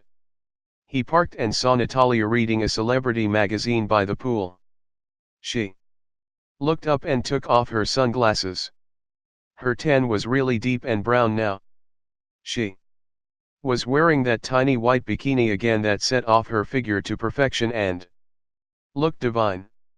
She was so far out of Mărescu's league it was unbelievable. She stood and dropped the magazine onto the recliner. "I'll go and get changed," Natalia said. "Want me to wait here? What do you think?" Caramarin waited a few minutes, talking to the guy cleaning the pool, then followed Natalia up. Any thoughts of caution gone from his mind. She was out of her bikini and out of everything else. She welcomed him with open arms, her full breasts glistening with oil, her shaved pussy open and inviting. Caramarin growled and threw Natalia to the bed. He took her quickly, passionately, enjoying the pleasure. She moaned, laughed, moaned again. Her oily body rolled out from under him until she was on top, her hands pressing his wrists down to the bed. Her body riding his shaft like a pole, her full breasts too bouncing orbs of pleasure. He stretched up, trying to catch a nipple with his mouth. She pulled back, taking her breasts out of reach, still riding his penis. He tried to hold back, tried to prolong the exquisite pressure but lasted no longer. He exploded inside her tight love tunnel, bringing Natalia to fruition. They lay together on the damp bed sheets, calm, relaxed, at peace with themselves. Natalia stood and took a jar of white powder from out among the dresses of her wardrobe. He watched her full body as she brought it to him, his excitement growing again. She lay down and poured a little into the cup of her belly button. He snorted it up both nostrils, waiting for the power buzz that would lift him higher. Then she sprinkled a little more powder onto his penis. With a wicked smile, she swallowed him whole, her lips moving up and down his thickened length and brought him to ecstasy again. Afterwards, they lay together as the afternoon sun threw shadows over their bed and the white walls. Peaceful, tranquil. Caramarin watched the shadows slide over the room, getting stronger, getting darker, moving from the corners and alcoves, taking over more and more of the walls. He shivered with a sudden feeling, a sudden premonition of, well, if not doom. Exactly, but some bad feeling. Probably been taking too much coke recently.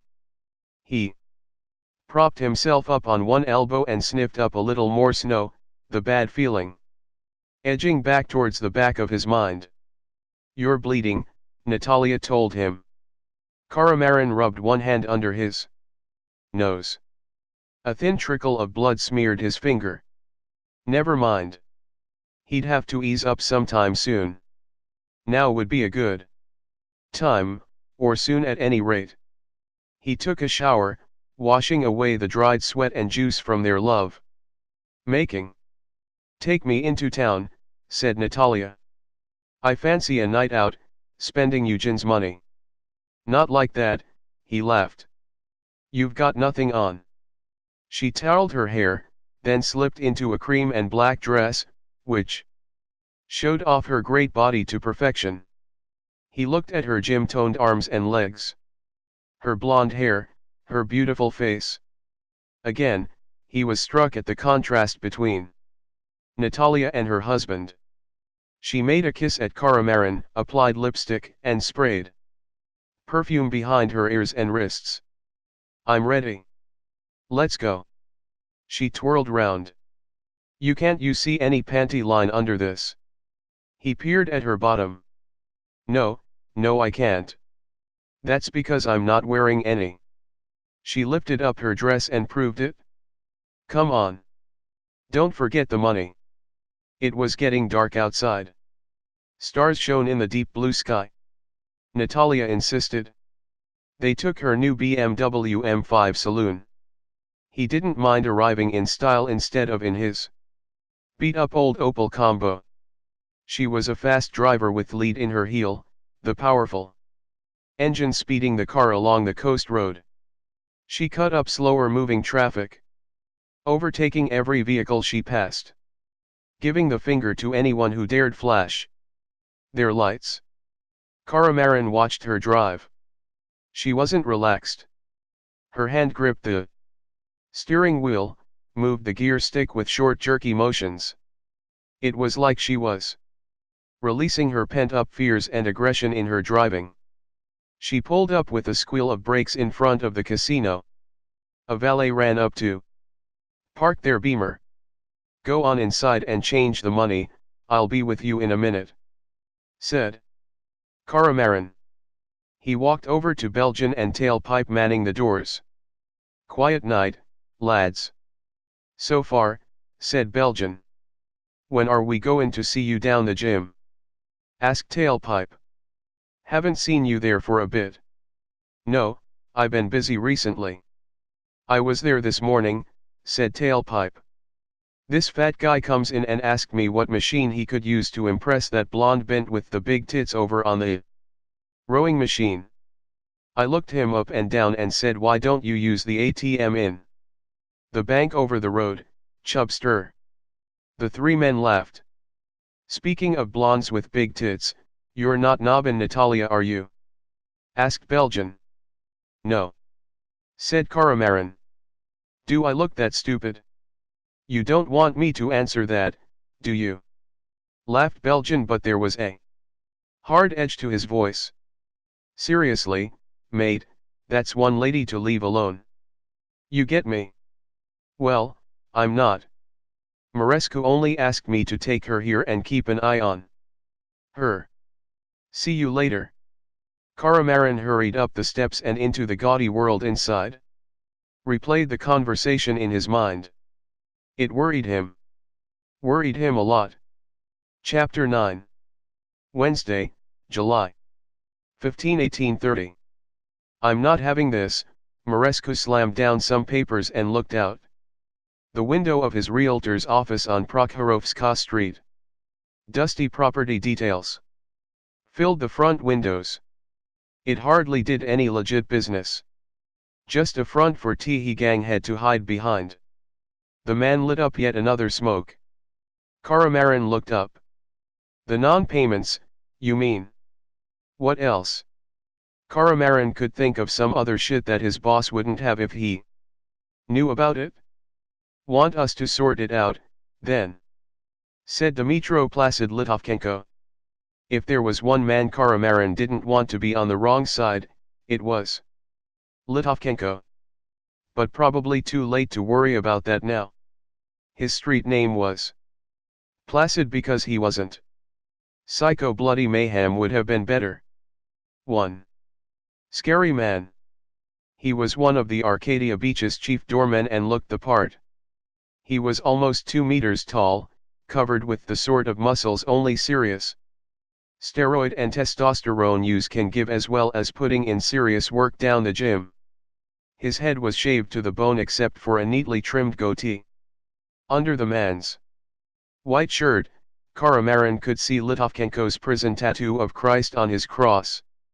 Knew the man had stars on his knees, showing he would never kneel to anyone. More tattoos covered his hands.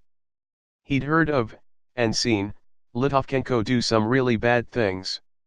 Nothing seemed to be beyond him. He enjoyed violence for its own sake.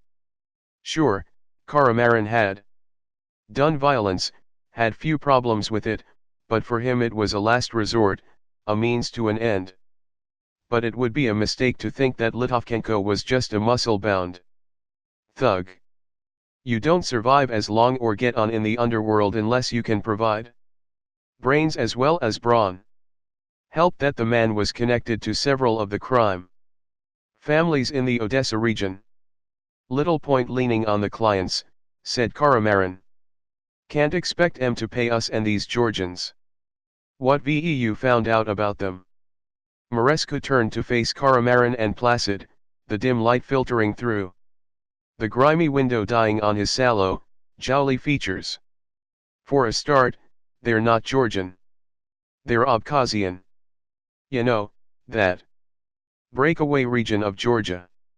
Doesn't matter to us 'cause we're going to flatten them into the ground. Their boss is a raghead called Timur Ozgan. Life got too tough for him even over in that hellhole, so he came here. I'm told their security forces threw him out. Maresca moved a pen stand to one side, perched on the edge of his desk. Looking down at the two men, he blew out smoke. His men are going to show at. He glanced at his tag Bourge Bistro in a couple of hours. Why don't you pick up a couple of the lads and show them that Odessa is more dangerous than Sukhumi? Placid stood and cracked his knuckles. No, no deaths.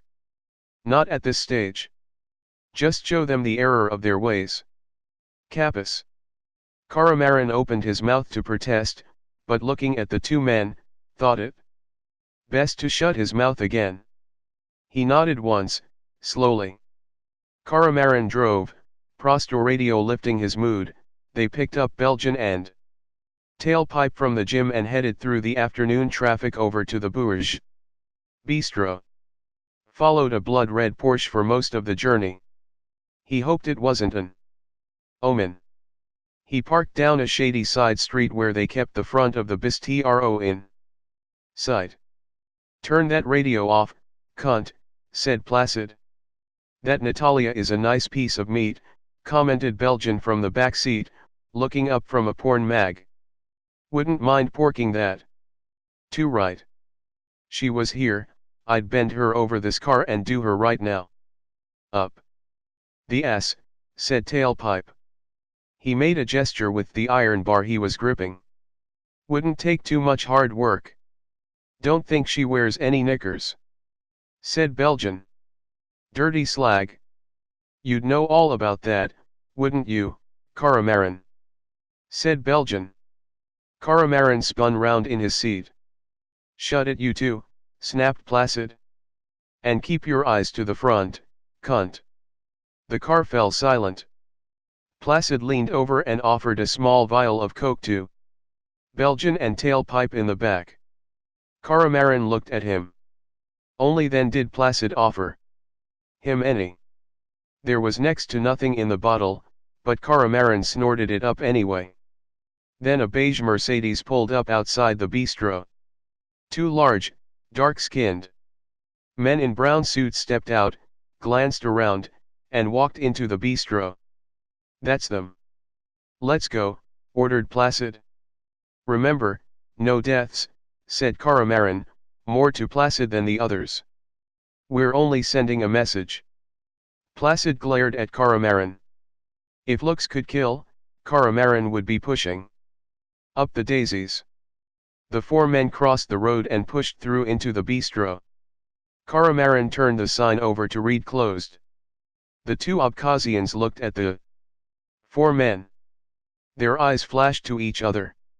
It was clear they were in big trouble. One, a tall skinny man with a lantern jaw, pushed the bistro manager at Marescu's men, and then both wheeled around and ran for the kitchen door. Belgian dived on the slower one, both crashing to floor. A table fell over, crockery shattering, knives and forks bouncing on the stripped floorboards. Placid and Tailpipe chased the lantern-jawed man into the kitchen, the swing door banging after them. Caramarin helped the manager to his feet. Watch. You won't have any more trouble from these guys again. The manager looked terrified, his eyes starting from his head. There was a huge crash from the kitchen and a roar of pain. A sound of blows, then the big-jawed Abkhazian was flung back into the bistro. A kick from Placid sent him to the floor. Easy, remember, said Caramarin. However, the beating was savage and prolonged.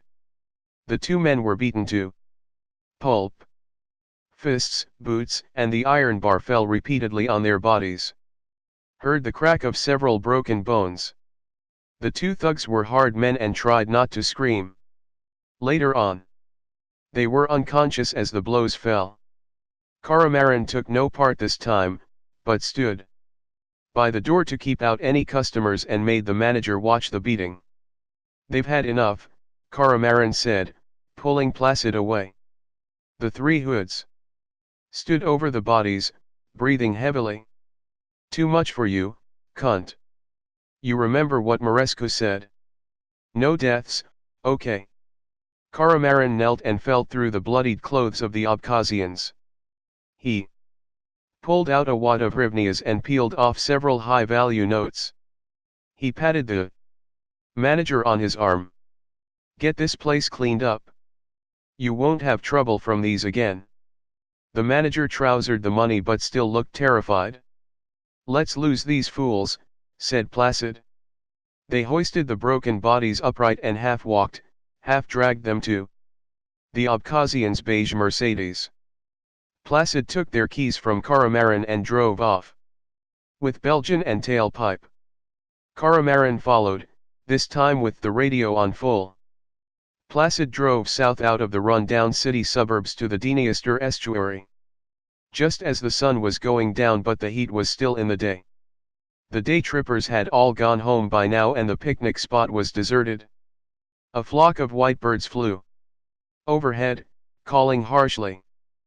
Placid kicked the two Abkhazians out the car, where they sprawled limp on the gravel. Laboriously, one dragged himself upright, using the Merc's hood for support. "Tell your boss, he's finished. Unless he wants a taste of what you've had." "God. That." The man spat. Said something in his own language.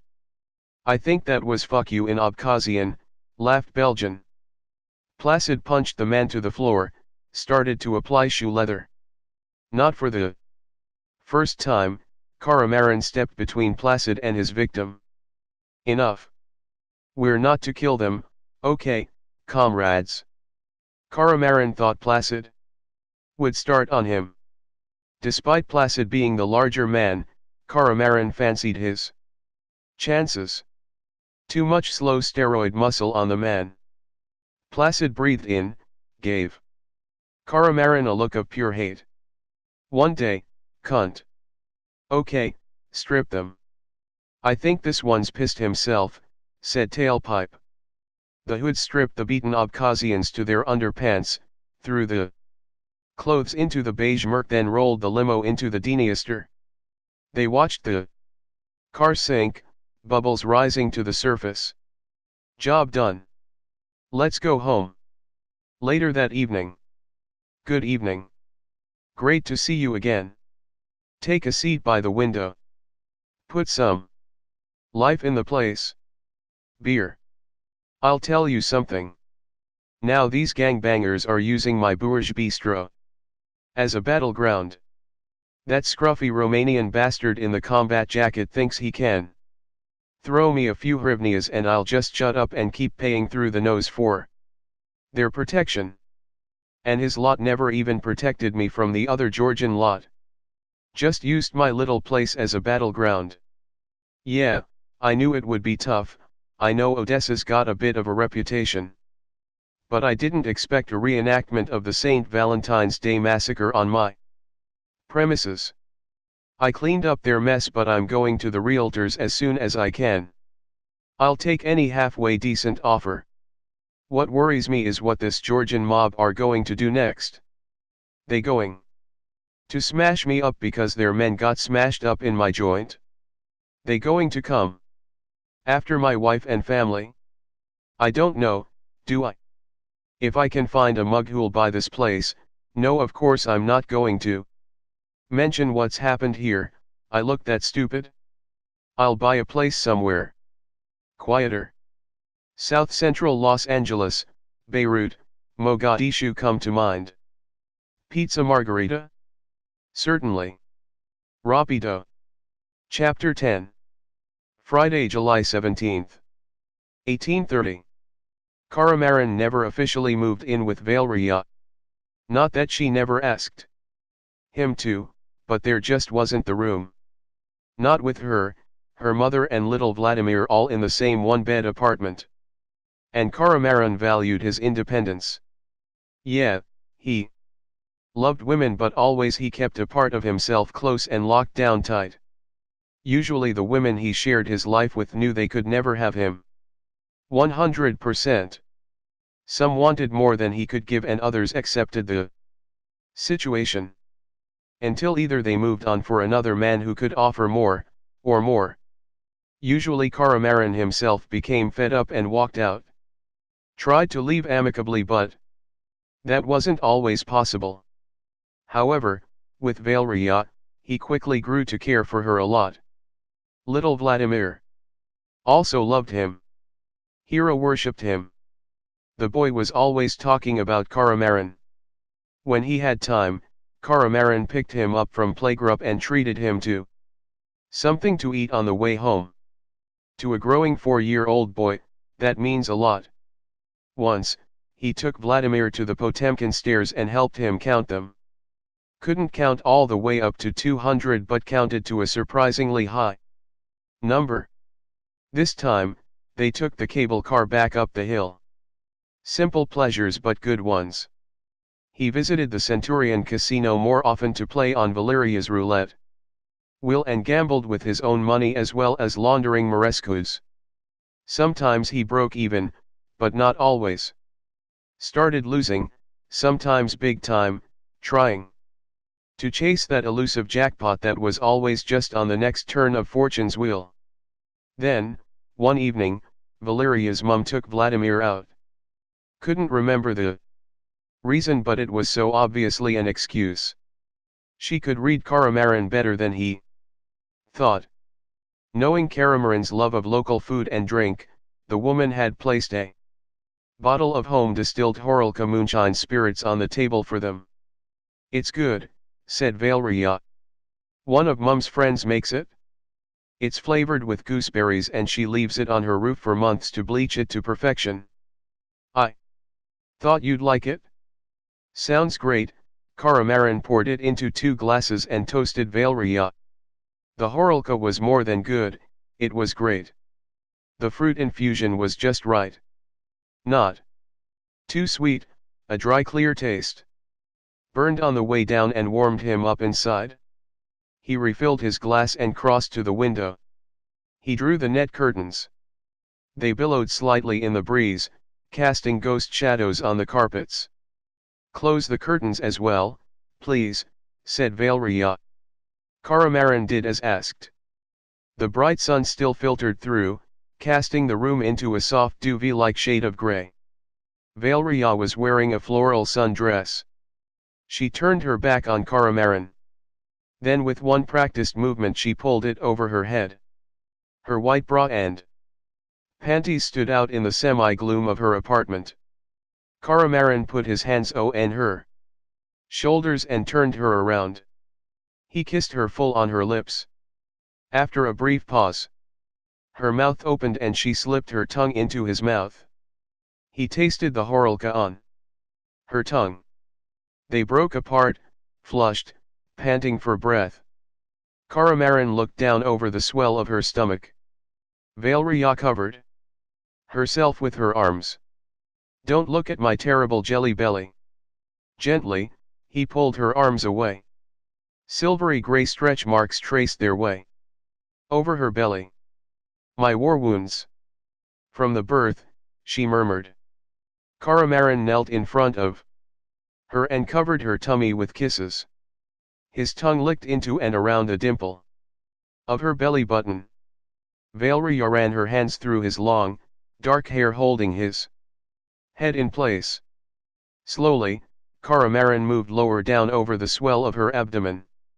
Gripped the elastic of her panties and tugged. She helped him by slipping them down her thighs. He kissed the stubble of her lady garden, then tenderly his tongue found her button. Her feminine scent filled his nose as his tongue worked its way ever deeper. She moaned and her hands gripped his head harder, holding him tight. Caramarin took her to the edge, then scooped his hands under her bottom and carried her over to the couch. She was a little heavier than he expected. He dropped her onto the cushions and flung his own clothes off, throwing them in a heap on the floor. Valeria arched her back and unhooked her bra. Her large breasts fell free to either side of her body. Caramarin pressed them together and buried his head between her flesh. His tongue worked her large nipples, teasing them up to maximum hardness. Still holding her breasts, He worked his way down her body again.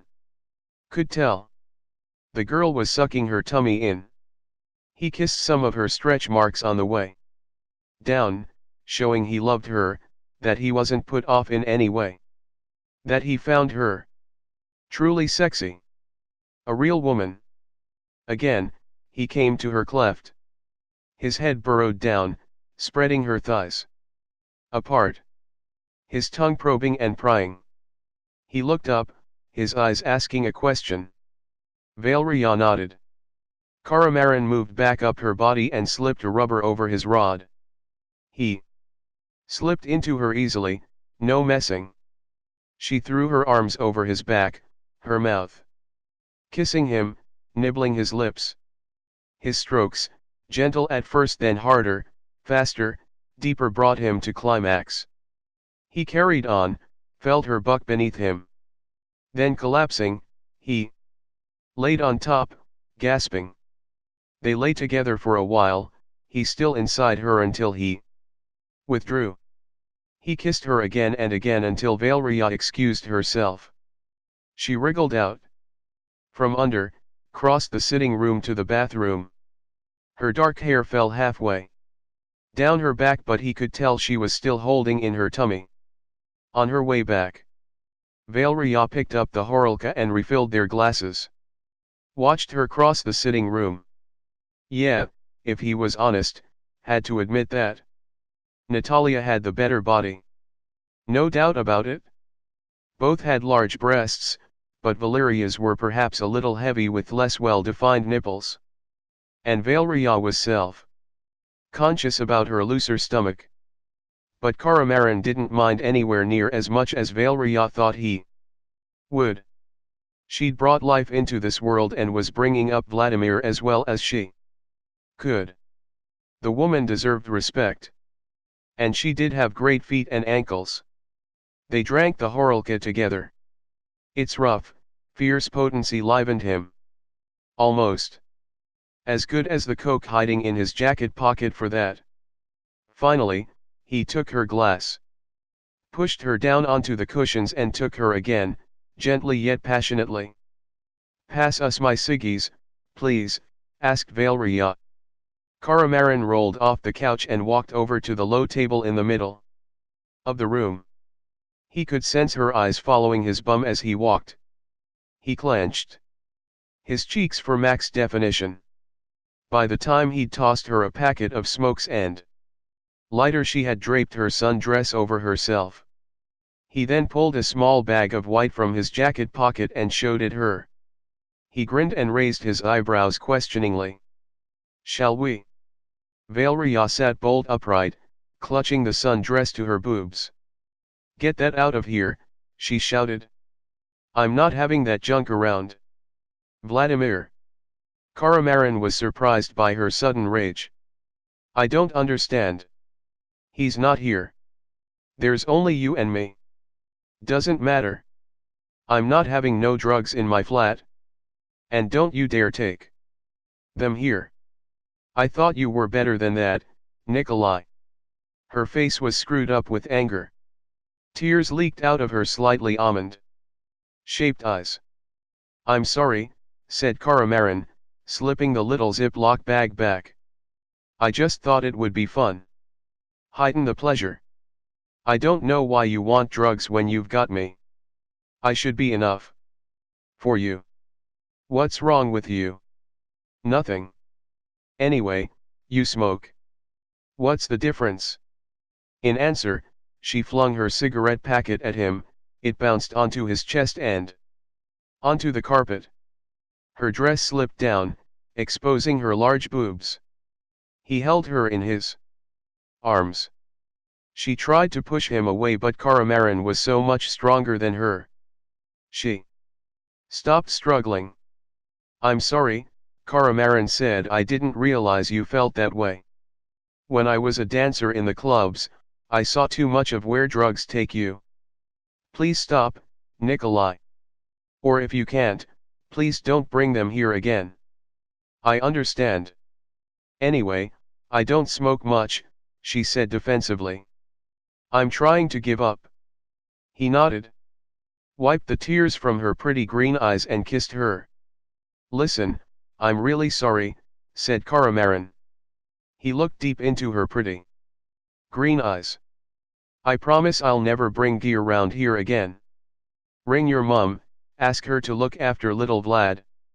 I'll take you out, nice restaurant, make a night of it. What do you say?" She sniffed, then nodded. Caramarin dried away her teardrop with his fingertip, then licked it. "That's better. I'll go home, get changed and meet you later, okay?" He'd toot later. Chapter 11. Friday, July 17th. 2100 hours. Sometimes life doesn't get any better than this. Cash in the back pocket, a pretty woman to take out, and the evening free to enjoy. Perfecto. The evening sun calmly shone on the old pastel-colored Italianate-style buildings of the city center. Caramarin strolled through the center of Odessa, along the Primorsky Boulevard. Among the tourists and the beautiful people looking to see and be seen. Lots of middle-aged men walking out with strikingly beautiful women. But, unlike them, Caramarin didn't have to buy his girl. He walked past the cafes and restaurants, deciding which one she would like later on. Unusually, Caramarin had put away his camo jacket and jeans and was wearing a blue suit and tie and a pair of Ray-Bans. He flattered himself that he was getting his share of female glances and a few little smiles.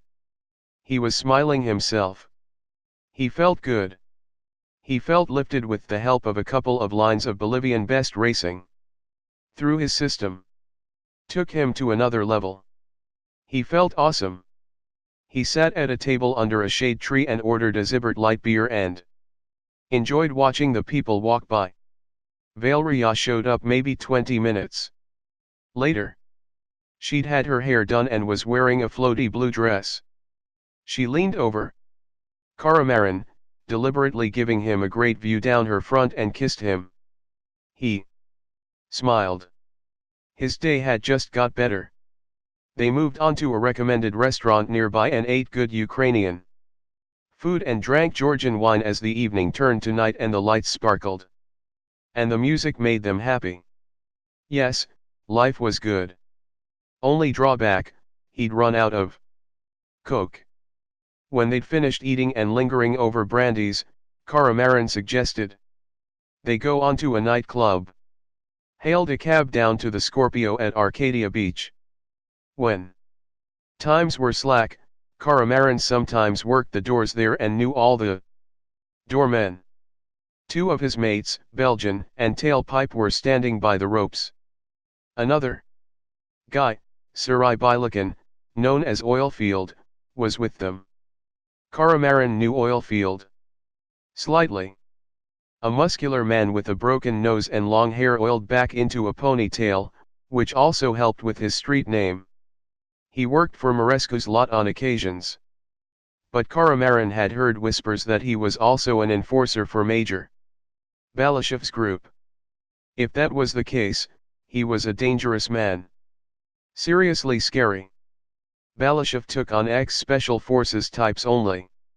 And only those who didn't care whose skulls they smashed or whose lives they rubbed out. Oilfield's name comes from the time when he was guarding the huge oil pipes in the Trans-Caucasus Badlands. Wolves weren't really the problem out there. Nor frostbite. Chechen bandits, saboteurs working for rival corporations, and poverty-stricken peasants trying to siphon off the oil flow were the problem. Caramarin had heard that Oilfield's unit had caught up with some bandits, took them for a ride high into the Caucasus Mountains, stripped them naked and left them. In January, when the temperature was down to -15 and with the wind chill, it was much lower. Their frozen bodies were probably still up there now. A nice chap. Talked to the doormen before they lifted the velvet ropes and let him and Valeria into the club past the queue of waiting punters. He led Valeria around the packed dance floor to the bar. Strobe lighting flashed and the frenzied dancing of men and women determined to enjoy themselves. Had to shout over the banging Ibiza trance music to order a couple of absolutes. Caramarin wasn't really a big fan of nightclubs. Sometimes he felt too old these days. But tonight he still felt great. Couple more absolutes and he was good. But felt he needed to get a bit extra to cope with the bouncing music smashing against his head. He shouted to the supermodel type behind the bar if Vazin was in tonight. She knew what he was after. Told him he wasn't but another guy could help. Left Valeria with a girlfriend of hers she'd met up with. A girl who appeared to be a head of blonde hair on infinite legs. Probably looking for a banker or an oligarch to take her home for the night. You can't get better than Odessa for great looking women. He found a dealer and scored a few lines. Enough for the night. He pushed back through the crowds back to Valeria and the other girl. As he just found out, Valeria didn't do coke but he invited the other girl. She was interested so she led him down to the ladies' toilets. Tipped the babushka collecting kopecks for toilet paper. The old lady was knitting and lost in a world of her own. They pushed past a queue of women and barged into a vacant cubicle. A few squeals of indignation and one girl beat on the door. Caramarin and Valeria's girlfriend giggled with laughter at the desperate girl. He spread out the snow, rolled up a Shevchenko, 100 hryvnia note and they snorted. Next to no sparkle up his sinus. Flat as a fluke. Might as well have taken sugar as snow. What the fuck? This shit is cut to fuck. It's just dextrose. The girl looked at Caramarin as he swept the white powder onto the floor. He flung the cubicle door open and shoved past the line of wide-eyed girls waiting to use the toilets. He stormed into the corridor. The dealer looked up in alarm at the fury coming his way. He turned to run but Caramarin slammed into him. Caramarin punched the man twice in the face, blood fountained from his nose. He threw up his arms to protect his face. Caramarin punched him in the stomach, doubling him over his fist. Girls fled screaming from the corridor. Heavy nightclub music spilled down the corridor, their shrieks muffled by the volume. He slammed open a cleaning cupboard. He knew its lock was broken. A couple were inside, trousers round his ankles, little black dress hitched up over her waist. Their hips moving in time to the bass beat thudding through the walls. The girl looked up and screamed. Caramarin grabbed the two youngsters and hurled them into the passage, the boy tripping over his trousers. A fist and a boot sent the curled-up dealer into the cupboard. He picked up a broom and smashed it down onto the scumbag. The man curled up even tighter and screamed and whimpered uncontrollably. His pathetic defenseless body on the floor enraged Caramarin even more, sending him into a fury. He was putting severe leather into the man, laying into him with the handle, swearing incoherently, froth mixing with the obscenities from his mouth. The cupboard door opened behind the violence. Strong arms wrenched him off the man, out of the cupboard and slammed him up against the far wall. His red-eyed stare saw the giant Belgian and tailpipe holding him back. "Take it easy, mate, take it easy," Belgian told him, his slab of an arm across Caramarin's chest. Caramarin took a few deep breaths. No way was he fighting his two friends. In a cluster at the end of the corridor, he saw Valeria and the other girl. Shock and horror made huge O's of their eyes and mouths. He tried to relax. Belgian nodded at Tailpipe, who checked the cupboard. "He'll live," said Tailpipe. "I think you've had enough for tonight," said Belgian. Caramarin nodded. "I'm sorry, comrades. Don't know what come over me. It's okay, mate. Dunno who that rip-off merchant is. Didn't get permission off us to work here, so you've done him a favor, we'd have given him worse. Who put you onto him? Not wanting to get the girl behind the bar into trouble, Caramarin shrugged his shoulders. Belgian let him go and showed him to the back fire exit. Don't worry, mate. I'll wipe the tapes. Thanks, I owe you one, comrade. They shook hands and Caramarin headed off past the bottle bins and dumpsters down the alley to the front. He looked at the queue still trying to get into the nightclub. He'd given those who'd seen the beating something to talk about. Tomorrow. The anger, no, the sheer bloody fury had cleared his head. He didn't think he'd see the girls tonight. Hell, he didn't even know Valeria's girlfriend's name. Too early to go home, but he didn't want to go to another ear-splitting club. Picked up a cab. Heading back into Odessa and over to one of Marescu's new massage parlors. The young Russian girl knew how to use her hands, and Caramarin felt cooler and more relaxed when he left. The next day, had a long shower.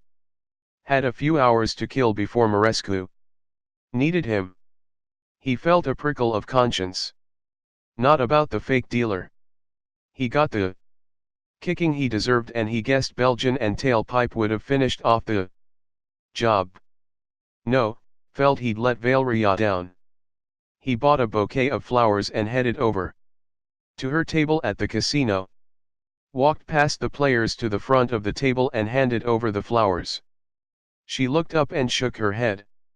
Go away, Nicolae. I don't want to see you ever again. Come outside. I need to talk. I can't. I'm working. Caramarin knew the woman who pit-bossed the roulette wheels on the floor. She was well in with Marescu and his under-the-counter activities and couldn't object when Caramarin led Valeria out into the sun. I'm sorry, Valeria. I lost control last night. She lit up and blew smoke into the blue sky. I don't like that side of you, Nicolae. I don't either. That man ripped me off and I lost it. Sorry. I'm over it now. He paused whilst she smoked furiously. Look, you like your smokes. I don't smoke, but I like a bit of blow now and again. Liked it more than he used to. Have to cut it down a bit. Yeah, but I don't go around beating up people in clubs, do I? No. And I promise not to do it again. He spread his arms wide. Give me another chance, okay? I'll make it up to you later. She nodded, but looked unconvinced. I've got to get back now, she said. I'll give you a call then. Catch you later. He waved as she went back into work. He was encouraged by her little smile at the end. Sort of. Chapter 12. Saturday, July 18, 1300 hours. Looking back, Caramarin knew when the wheels really came off and it all turned to rat shit. It was that afternoon after seeing Valeria when he was sitting in Marescu's office. His boss had just bought a new sauna and massage parlor and was modernizing it. The builders were knocking through downstairs. Caramarin was sitting reading a 2-day-old Romanian language paper his boss had finished. Marescu was working on his laptop, his head wreathed in smoke. When he looked up, I want to set up a charity. Marescu could not have said anything more surprising. Caramarin looked into his boss's sweaty, jowly face. You what? All 4 chair legs hit the floor. I said I want to set up a charity. Caramarin tried not to laugh but couldn't help himself. Go on, boss, what's the catch? No catch, Nick, you. I want to do some good. Give something back. Well, what sort of charity? The Help for Romanian Gang Bosses charity. No, seriously. A charity to help women with liver and kidney diseases get the treatment they need in the West. You know our hospitals here aren't good enough, Not up to Western standards. Well, it's to put something back. You mean, help drunks and alkies dry out. Not like you, Nick you. No, you've seen the girls out on the streets. I just want to send them to the West to get the care they can't get here. Maresca leaned forward, both elbows on the desk. I guess with my history I might have a few difficulties with the authorities. Setting it up myself, Capus. I've asked Natalia and Olga to put their names forward as directors of this charity, and they've agreed. I want to file this urgently, so do us a favor and nip over to my villa with us and get their signatures on this form. Who's Olga? The housekeeper. She might be in if we hurry. Maresca looked in his desk drawer and removed an orange folder. Handed it over. Caramarin shook his head. Knowing Maresca, there was more to it.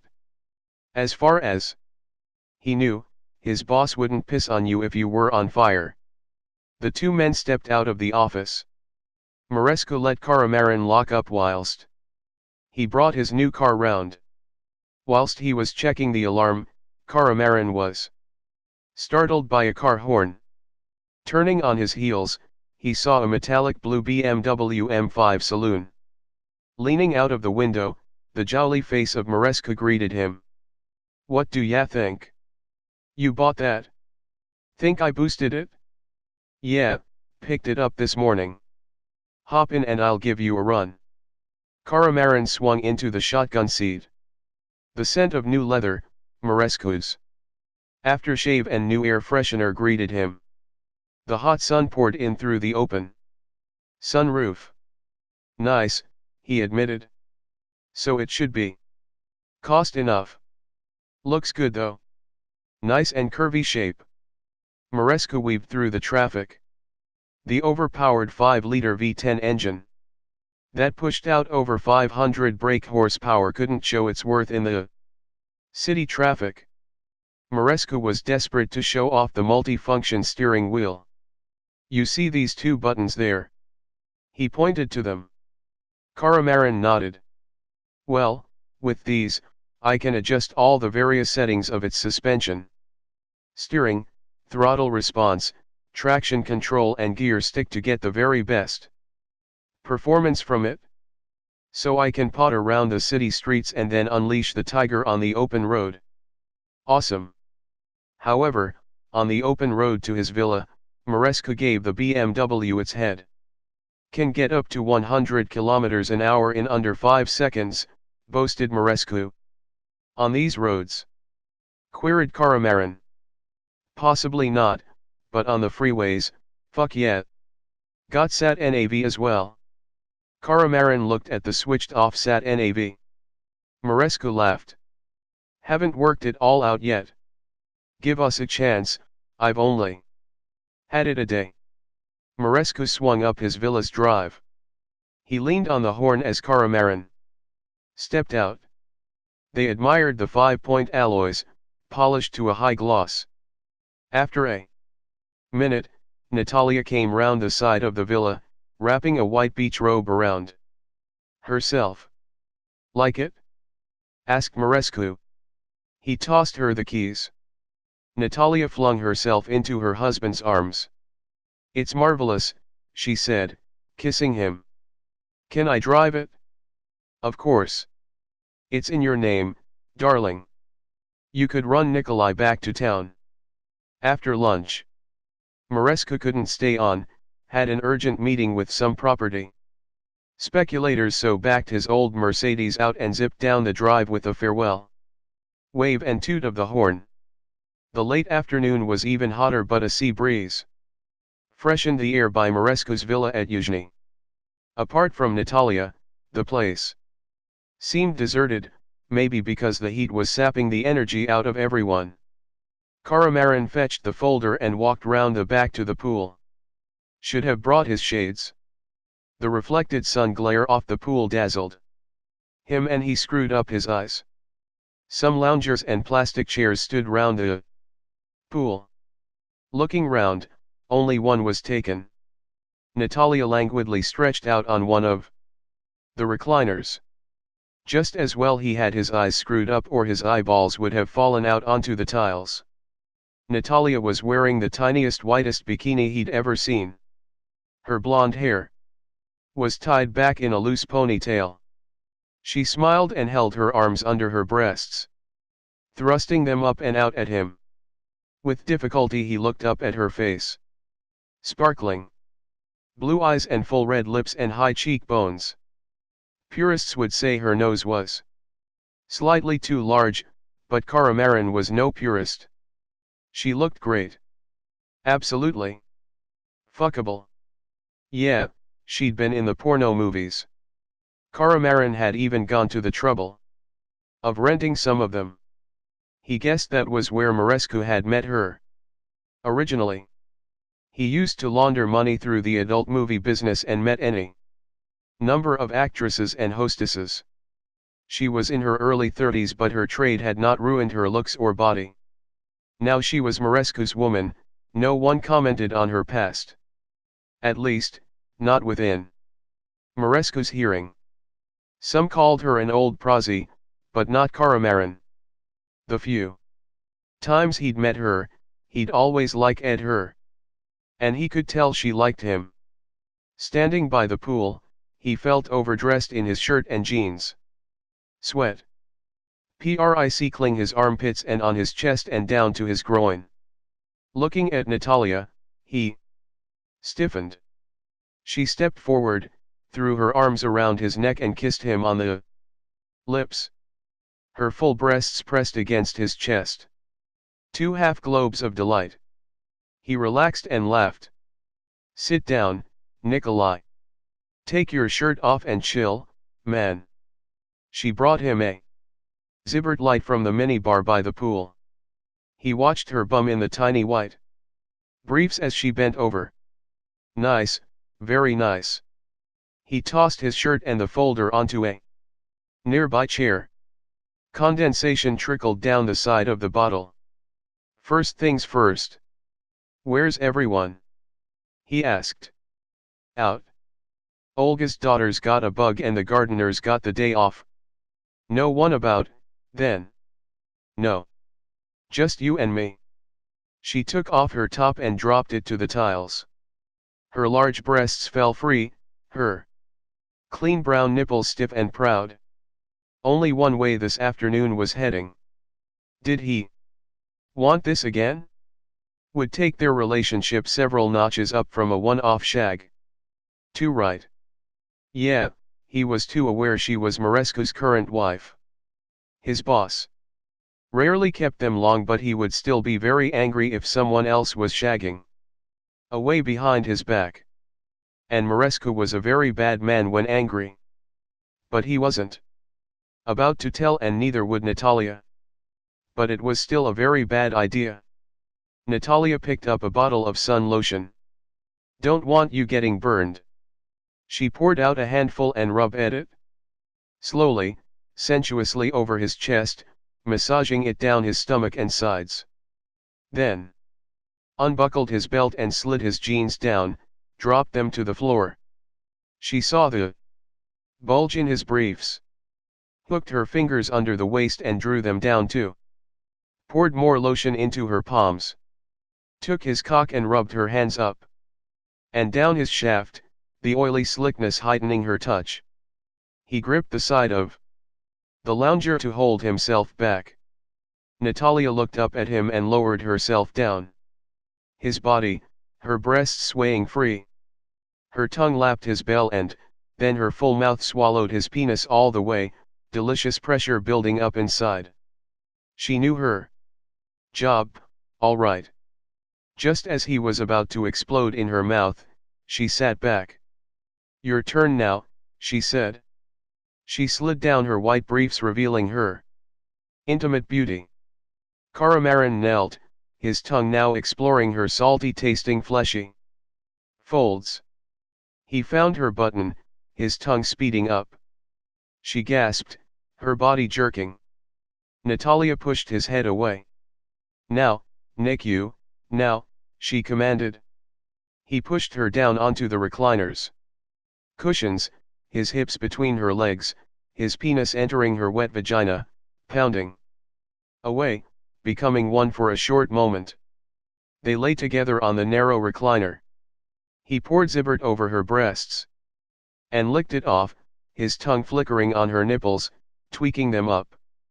Not now, Nicu. Another time. He sighed.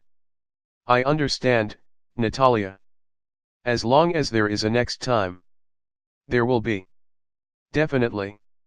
He stood up and dived into the pool to wash off the heat and sweat from there. Love-making. Swam a few laps, then emerged, water puddling to the tiles. Natalia had put on her bikini. She looked flushed, happy, satisfied. Come again, Nicu. I will. Soon. He was back in Odessa before he remembered that Natalia hadn't signed the charity forms. Chapter 13. Sunday, July 19th. 21:45. Thought that might happen. Didn't expect one warning to work, did you? Caramarin asked his boss. Course not. Thick bastards can't take a hint. Just have to rack it up a notch or two. Shame about tailpipe. Hope you're going to meet his medical bills. Course I am. Won't be cheap, but I look after my men. You do right by me, I do all right by you. That's my motto. Caramarin thought about that. Sounded like Maresca got the best of it both ways. Figured. Always the way of it.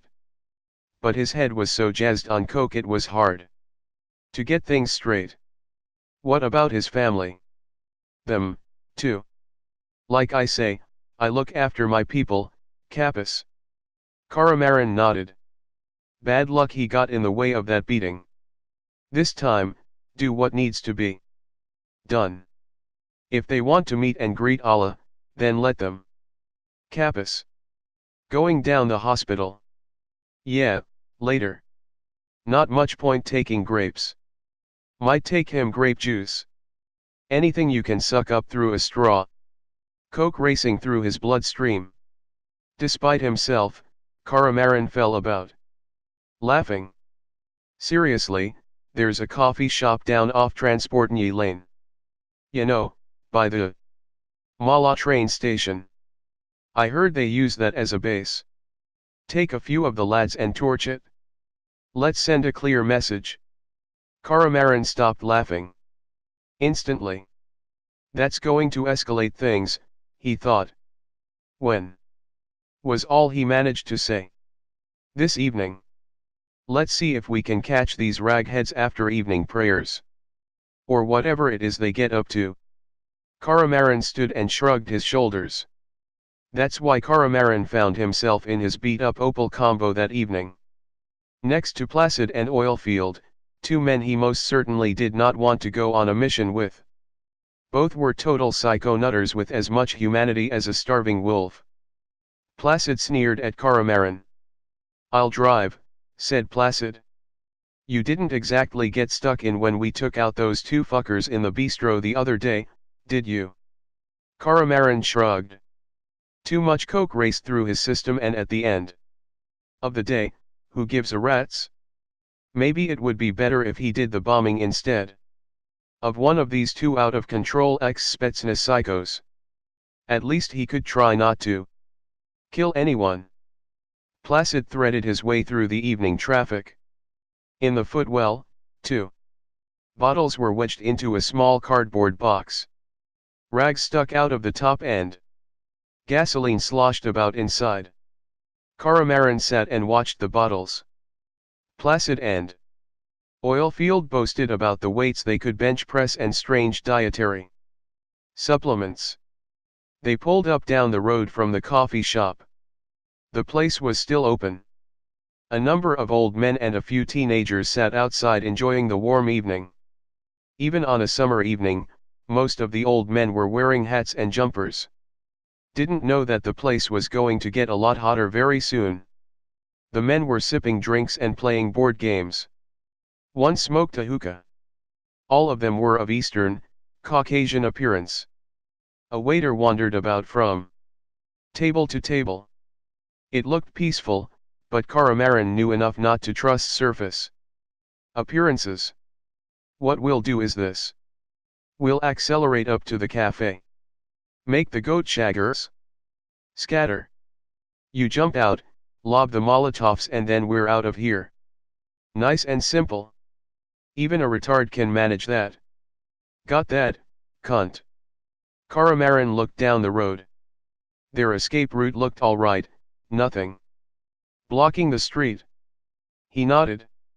Wasn't happy about this, but he couldn't back out now. Not with these two in his Opel. He nodded. Let's do it.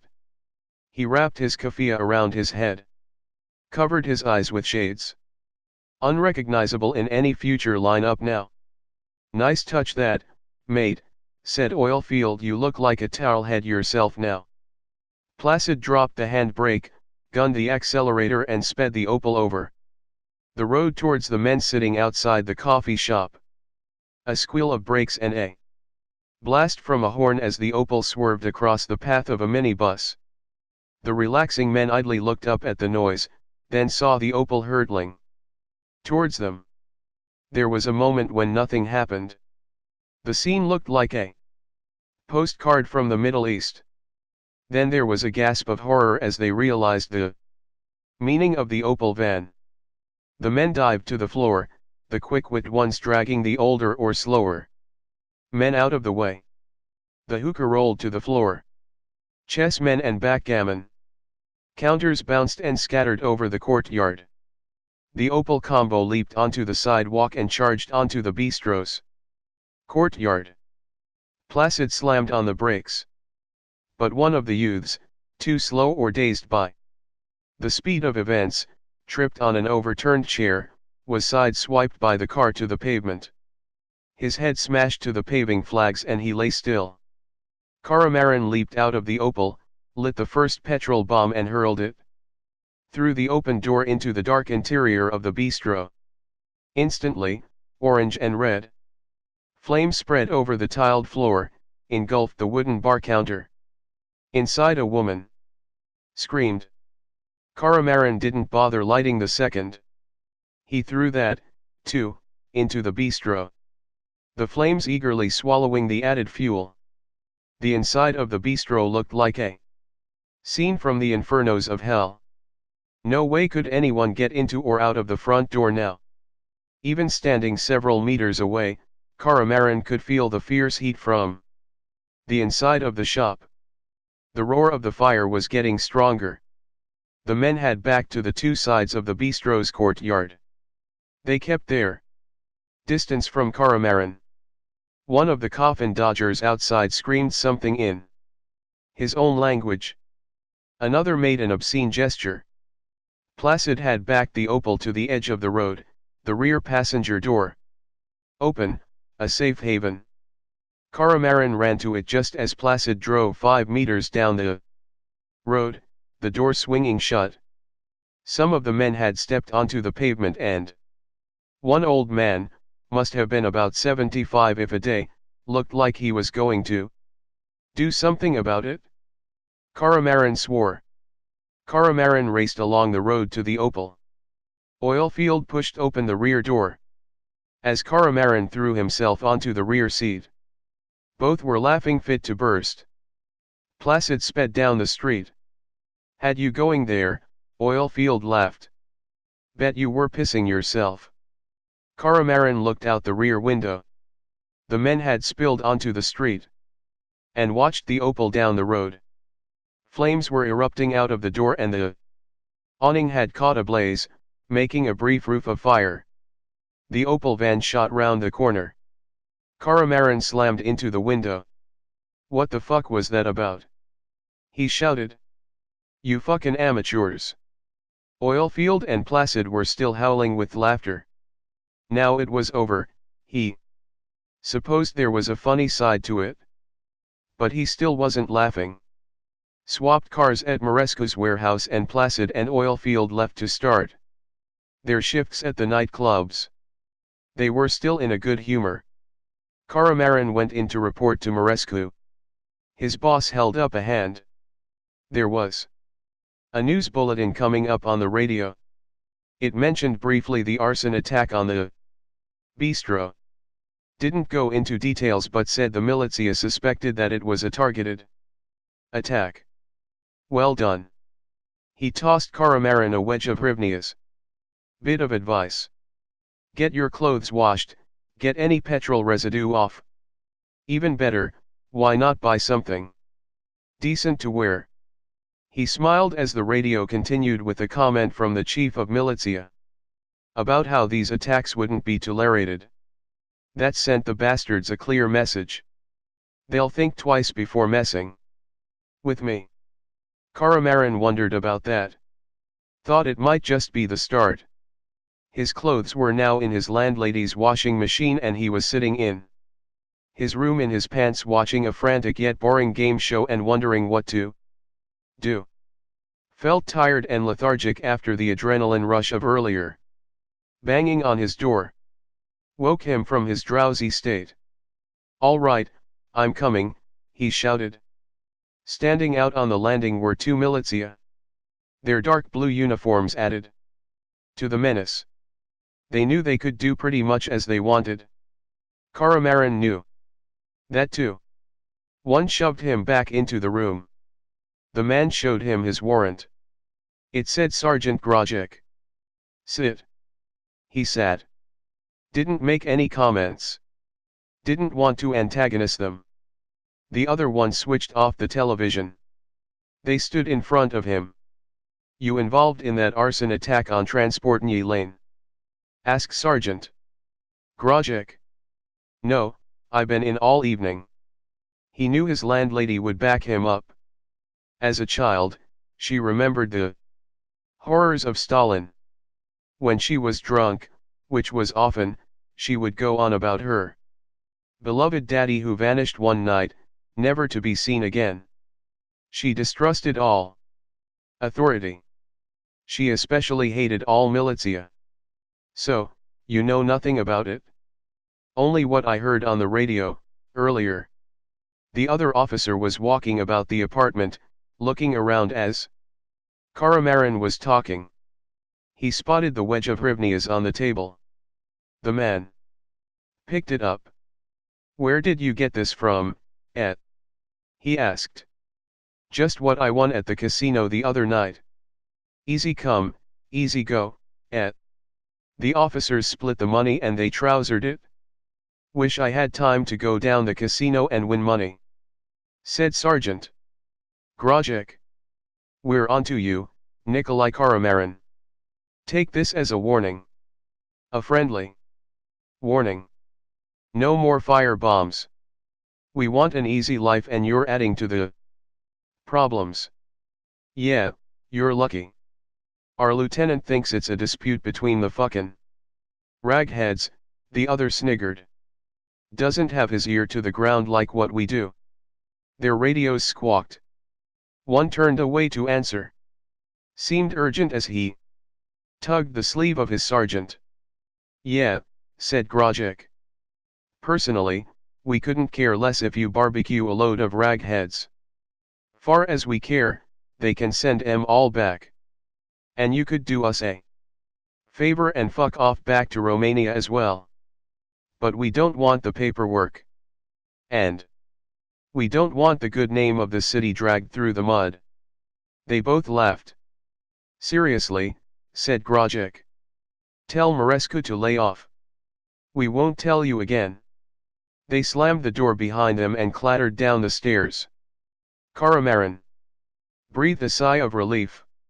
He'd been lucky to get away with only losing some money. Might have taken a beating down at the station. Didn't want to go out now. Poured a slug of vodka, drained it and then worked his way down the bottle. Chapter 14. Monday, July 20th. 7:30. A banging head didn't help. Drove down to the docks, couldn't take the noise. This early in the morning, so switched off the radio. He parked and waited outside the gates. A large van with the name of a Turkish florist painted on the side pulled up. Caramarin swung up into the cab. He shook hands with the driver and introduced himself. Not one of the Turkish gang's regulars but a new face, so he directed him over to Marescu's warehouse. "You're very quiet, friend," said the driver, his Turkish accent very strong. "Lot on my mind," said Caramarin. "If I didn't know better, I'd say you had too much last night," the man said with a grin. They pulled up outside the warehouse and Caramarin unlocked it and swung up the shutters. The van drove in and Caramarin pulled down the shutters, plunging the vast space into semi-darkness lit up only by light seeping in through dingy sky lights. Caramarin snapped on the fluorescents. He was startled by footsteps coming from the offices. He wheeled round. "What are you doing here, boss?" Marescu was rarely on site when smuggled counterfeit goods were delivered. Like most gang bosses, he'd lasted this long by having layers of people between him and anything that could take him to court. "Paperwork," Marescu said. But he looked even more shifty than usual. And there was a strangely eager look on his face that Caramarin had rarely seen. Odd, because as far as Caramarin knew, there was nothing to get excited about a load of knock-off Chinese cigarettes. Yeah, nice money to be made out of them, but when you've seen one box of hooky cigs, you've seen them all. Must be something else going on. The driver's gonna be here a while. Why not take a cab back to the docks and go chase up some of our friends who've fallen behind on their premiums? You know what they say, the early bird catches the worm. Who's going to unload the van? Litovchenko's coming over soon. If you're sure, boss. Caramarin looked at his boss. Didn't like what he saw. Liked it even less than usual. Yeah, no probs. I'll give you a call later. Caramarin shrugged and left. Something was wrong and he wasn't a part of it. What was he left out of? Or didn't that greasy bastard Marescu trust him anymore? In that case he was in real deep shit. He ducked into the alley between Marescu's warehouse and the next. Although the structure was a bit dilapidated, he couldn't find any eye holes. Not surprising. Instead, he crouched behind a dumpster and waited. Concentrated on his breathing, like he'd been taught in sniper training. Not long after, Placid showed up and drove into the warehouse. Pressing his ear to the siding, Caramarin heard the sound of boxes being moved, then muffled conversation, then laughter. Unusual to laugh over contraband cigs. Then Litovchenko's car started up. Caramarin dived behind the dumpster just as the car pulled out and sped down Mala Arnautska Street. Soon after, the Turk's van left in the direction of the docks. Finally, Marescu himself set the alarm, locked up and drove his Merc after Litovchenko. Caramarin was no locksmith. No way he could break into the warehouse without taking a lot of time and making a lot of noise. Instead, he headed into the city to collect the premiums. As he stepped out from a newsagent's with the money in his pocket, a black Opel swerved onto the pavement in front of him. Two Caucasian-looking men in brown suits vaulted out of the car. Not about to find out what they wanted, Caramarin spun round and headed away on his toes down the road. Heard them pounding the pavement behind him. He ducked down an alley. Swung out a dumpster behind him, raced on. Leaped over a cat, skidded on a dog turd. Recovered his balance. He was gaining on the two men. They needed to work on their cardio. Ahead of him was the next street. Then the entrance darkened. Another man stepped into the alley ahead of him. Caramarin recognized him. A tall skinny man with a lantern jaw. The man took up a fighting stance and held up a lock knife. Caramarin pulled up. Looking about, he spotted a pallet propped against the wall. Caramarin picked it up and hurled it the man with all his force. The man dodged, but in the narrow exit the pallet struck him on the shoulder, knocking him back, staggering him off balance. Caramarin braced himself on a drainpipe and kicked out, catching the man full on the chest, forcing him back almost to the street. But the other two behind him caught up. One grabbed Caramarin by the shoulder, spinning him round. He punched Caramarin full in the face. Caramarin's head slammed against the brick wall. He saw stars. Before he could recover, the second punched Caramarin full in the stomach. He doubled over, gasping with shock and pain. Again, he was punched in the stomach, he gagged, hot acid bile rising up. The first man grabbed Caramarin by his long hair, jerking him upright again. Once, twice, his fist slammed into Caramarin's face.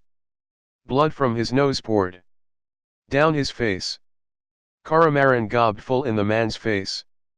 He shouted something in his own language and stepped forward. Caramarin butted him. Thought he felt the man's nose break, his blood mixing with his own. The man fell back, his hands covering his face. "You'll pay for that, Romanian shithead," the lantern-jawed third man said. Caramarin said nothing. He punched the second, two hard-hitting blows to the man's body. For a brief moment, he thought he might get away.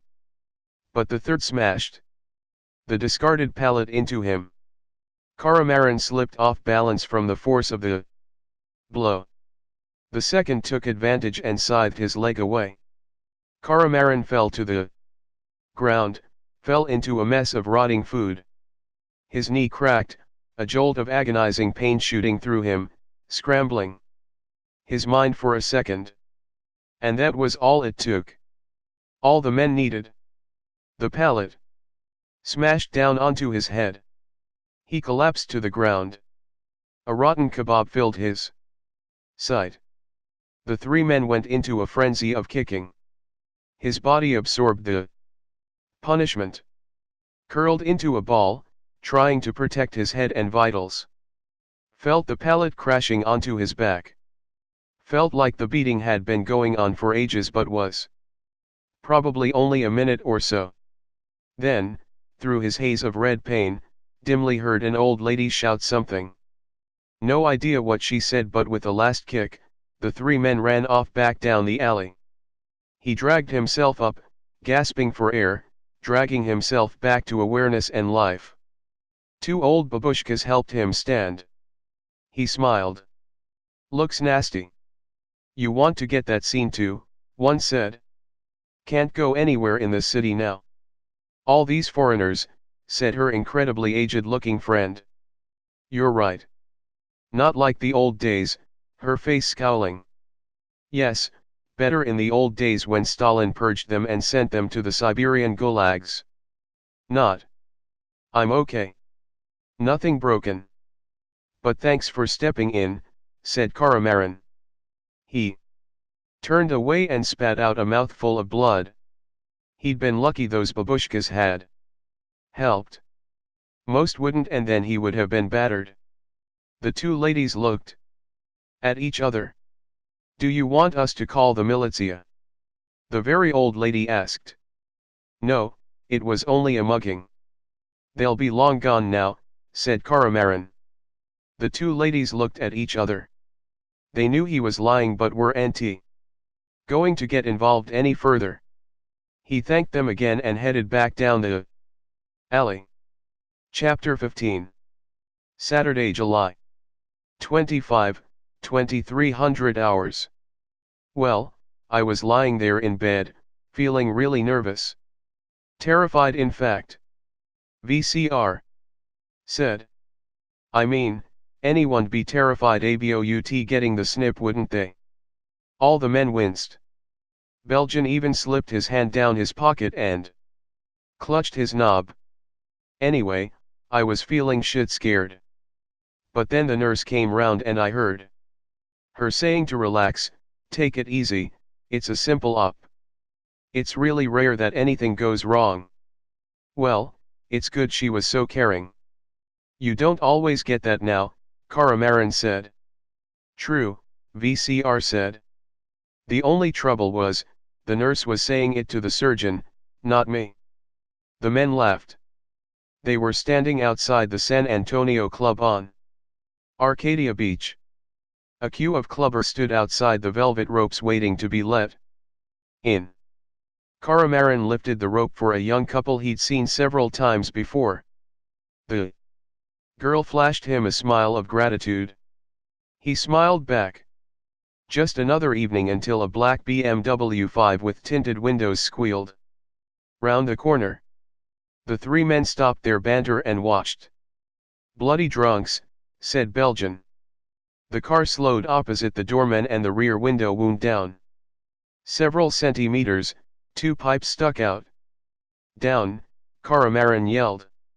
His instincts took over, he threw himself onto the slack-jawed couple at the front of the queue, hurling them to the ground. Two blasts roared out of the car, the shots sounding as one.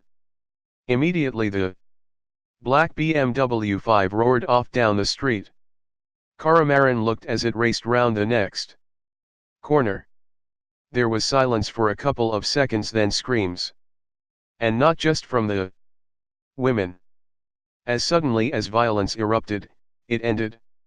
He stood up and helped up the young woman he'd squashed to the ground. Now some of the queue was running off down the street, others were standing there, open-mouthed, amazed at what had happened. You know what? They'd have something to tell their mates about later. All added to the reputation of the nightclub. He turned to his mates. Belgian was kneeling over VCR. I think he's hurt, shouted Belgian over the noise of the people. At that range, there was no way the assassins could have missed. Caramarin stepped over. There was blood on his face. Caramarin ripped open VCR suit and shirt. Underneath, he saw a bulletproof vest. It was peppered with pellets. Fuck, that hurts, like someone kicked my ribs in, said VCR, hurts like a bastard. Just as well you had that on, Caramarin said. Saved your life. Now it was all over, the San Antonio club manager hurried out. A short, balding man with a shaving rash on his throat and a twitch in his eye saw his non-existent queue and his profits disappearing down the road. Caramarin filled him in on what had happened.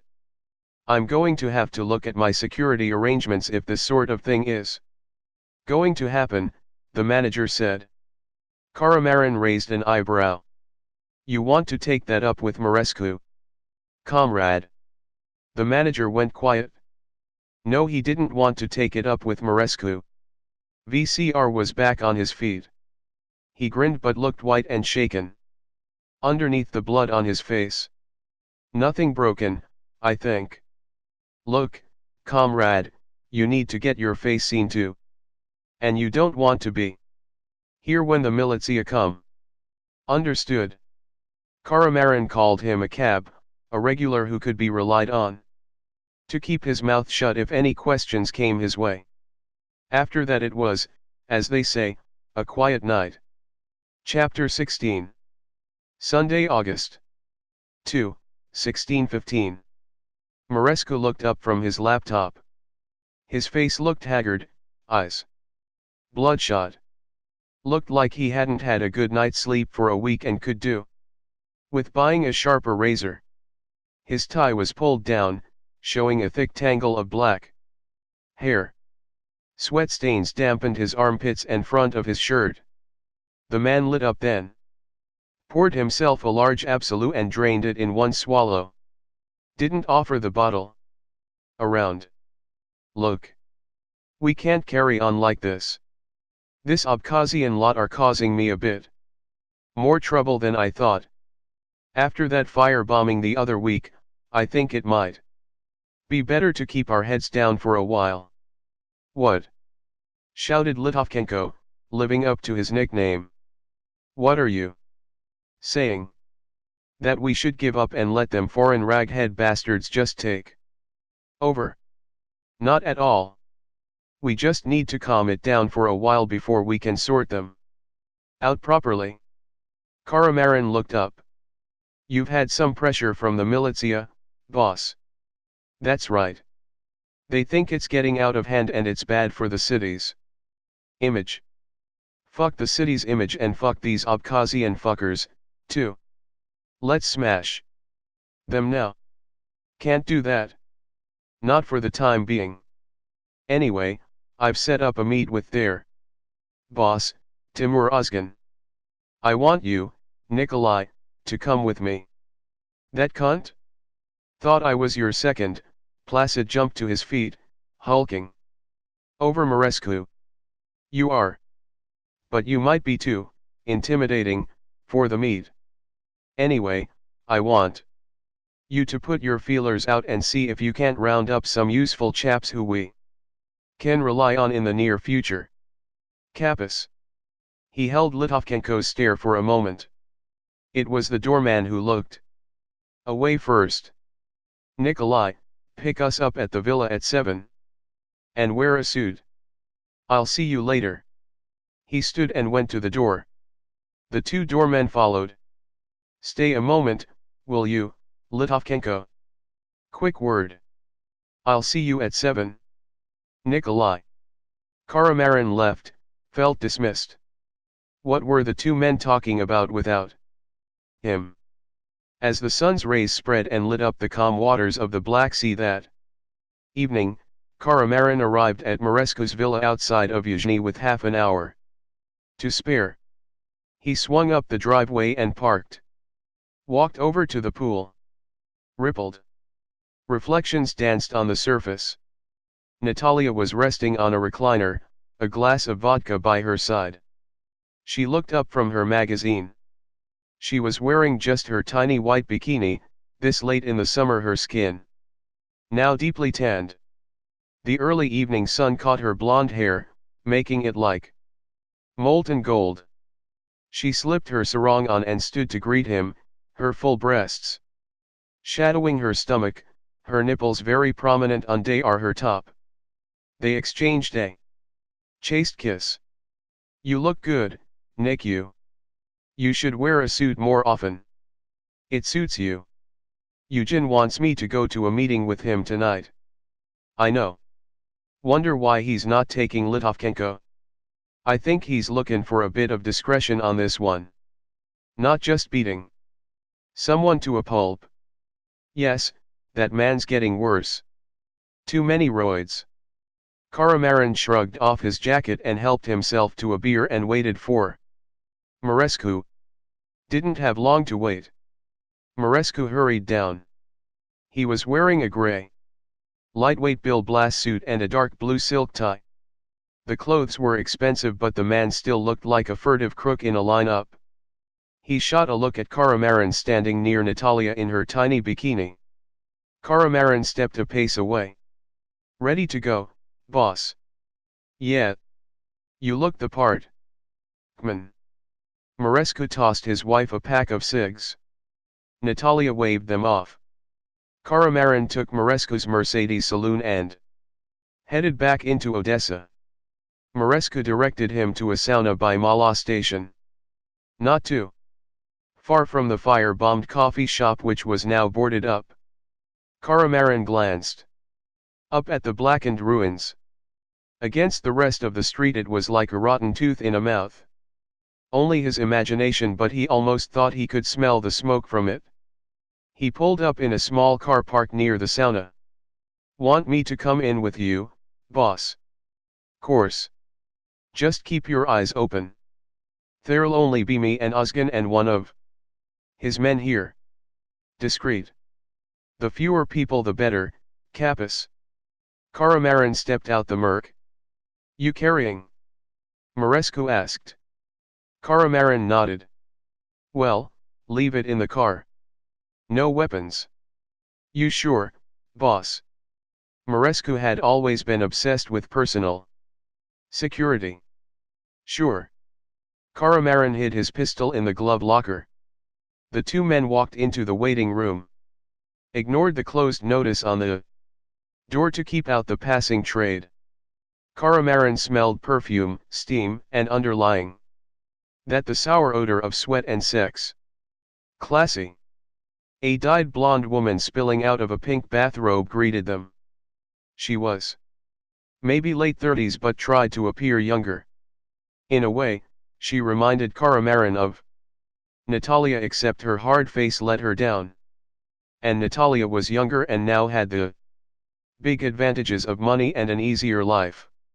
She offered 2 glasses and bottle of champagne. Maresca grabbed the bottle and poured. Caramarin accepted a glass. Sipped it as he wanted to keep his wits about him. Maresca drank deep, refilled his glass and lit up. The two men sat and waited, Maresca smoking furiously. He's trying to show who's top. Don't worry about it, said Marescu. He was clenching his fists, his knuckles showing white. I'm not.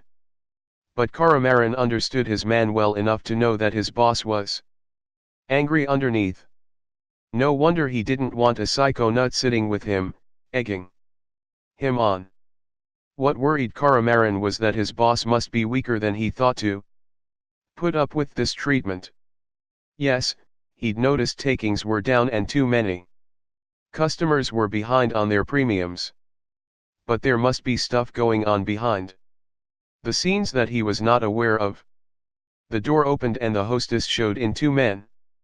You could tell immediately which was Timur Ozgen. Authority rode on his shoulders like an eagle. Medium height but broad. Built like a weightlifter. He had a neatly trimmed beard flecked with gray and deep-set dark brown eyes and a prominent nose. He was wearing a good Iranian-style suit, no tie, and was holding a set of prayer beads which moved through his hand. His bodyguard, Mehmet, had obviously been chosen for his imposing appearance. He stood a fraction under 2 meters and looked as if he spent serious time in the gym. He was dark-skinned and wore mirrored shades. Like his boss, he wore a good suit but it barely covered his muscles. The backs of his hands had writing on them in some sort of strange foreign Cyrillic script. Caramarin nodded politely. They undressed. No weapons and no wires, then. Wrapped towels around their waists. Maresca pushed on the door, then the 4 men entered the sauna. The heat hit them in the chest like a sledgehammer. Caramarin had no idea if Georgians or even Abkhazians had saunas in their own countries and couldn't care less. The 2 gang leaders sat at one end of the sauna and talked together in low voices. Sweat poured from Maresca, but Timur Ozgen seemed to cope well. Maybe they do have saunas over there after all. Mehmet either wouldn't speak or just didn't speak Ukrainian or Russian. He seemed content to glare at Caramarin. Started to get on his nerves, but, remembering why he was there, tried not to let it get to him. Glad he'd laid off the blow for a few days, though. Bit calmer without it. Concentrated on watching, and keeping the steam right. When Marescu and Timur Ozgen had finished, they moved into the salon, where a group of masseuses had set up 4 tables and waited for them. Relaxing. Mood music played in the background and scented candles lit the room with flickering shadows. Interestingly, Maresca chose the older woman who had served them champagne earlier. Maybe she reminded him of his wife, too. Or maybe she was just more skilled than the young woman who massaged Caramarin. Nice body, great ABS. But no skill.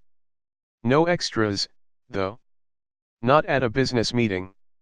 The only one who didn't seem to be enjoying himself was Mehmet. He stared at Caramarin. This man was setting himself up for trouble between them, whatever happened. Chapter 17. Sunday, August 2, 2215. You made a friend, there, Marescu said after the 2 groups had finally shaken hands and separated. Caramarin was driving Maresca back to his villa after a few drinks at a nightclub.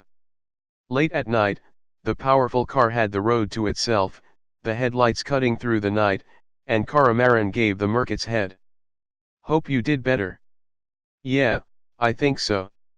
We're stopping the fighting, doesn't get us anything except trouble from the militia, and we're setting up a joint business together."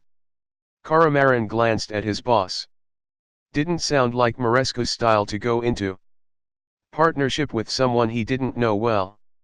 Someone he'd dealt with before and had the chance to weigh them up. On the other hand, he'd been successful by keeping an eye open for any business opportunities, so who knows? "Well, you know best, boss. We still collecting the premiums, then?" "Sure. Most of 'em. I've given some to Ozgen, as goodwill. But we're going to make a lot more from this new business. Surprised I never got into it before." He thought for a while. "Could be very lucrative." "It's not drugs, is it?" Caramarin asked. "No, that's too much mayhem. And draws too much attention." Reassured, Caramarin knew better than to ask questions. Maresca would tell him when he was ready. He drove in silence back to Yuzhny whilst Marescu thought. As he pulled up to the villa, Marescu invited him to stay the night. Unable to quickly think of a reason to refuse, had to agree. Marescu shouted up the stairs for Natalia to come down and fix them a snack. She appeared, wrapping a bathrobe around her. Even just woken from sleep. Hair mussed up and bare-faced, the woman looked good. Great legs. Didn't say anything but walked to the kitchen, whilst the two men went to Marescu's den. Marescu flicked through the satellite music channels on and sprawled out, watching the near-naked dancers as music blasted out from his surround sound system. Caramarin sat back. Natalia brought in a tray of snacks and a bottle of Finlandia with 3 glasses. She pushed Marescu to one side and sat next to him on the cream leather sofa with her legs curled under. She poured the vodka and handed it out. They toasted to success. Marescu refilled the glasses and drank deeply. Was already halfway in the bag. Poured them all another vodka. Caramarin was never sure how much his boss told Natalia, but knew he didn't like to talk business unless Marescu started the conversation. So he didn't say anything, just watched the music whilst Marescu pulled Natalia onto him. Difficult to keep your eyes on even the most beautiful, gyrating dancers on screen, whilst on the next couch his boss was pawing away at his wife. Natalia kept pulling away, which only seemed to inflame Marescu's passions. His hand was on her breast and the other on her exposed thigh, as a display of ownership. Caramarin got the message loud and clear. "Fetch us another bottle, will ya?" called Marescu. Caramarin stood and fetched another Finlandia from the fridge. Whilst the cold light from the open door was on, he drank almost a liter bottle of water before returning. Cracked the vodka seal open and poured the drinks. Marescu took several large ones. Eventually Natalia managed to push him off and stood up. "It's late, Eugen. I'm going up," she said.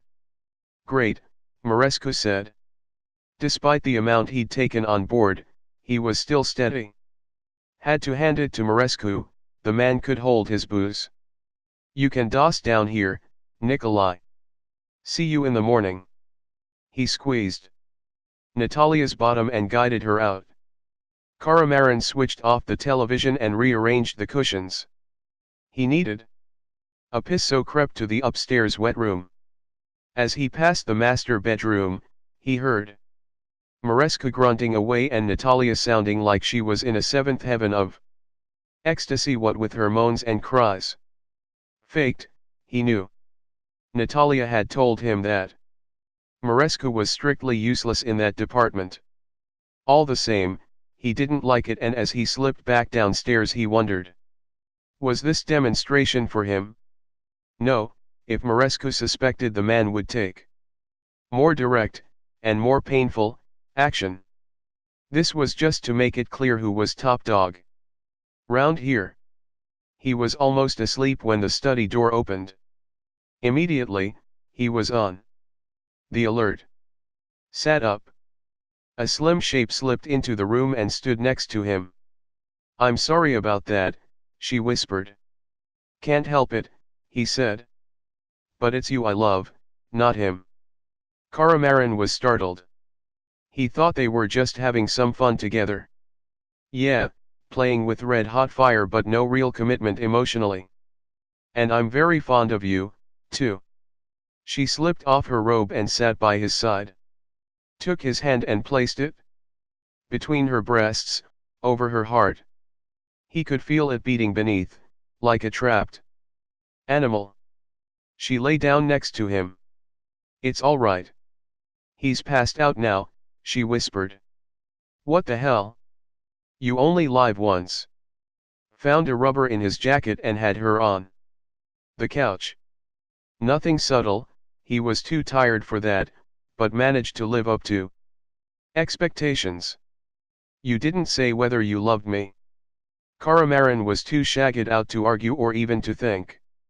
Take the line of least resistance.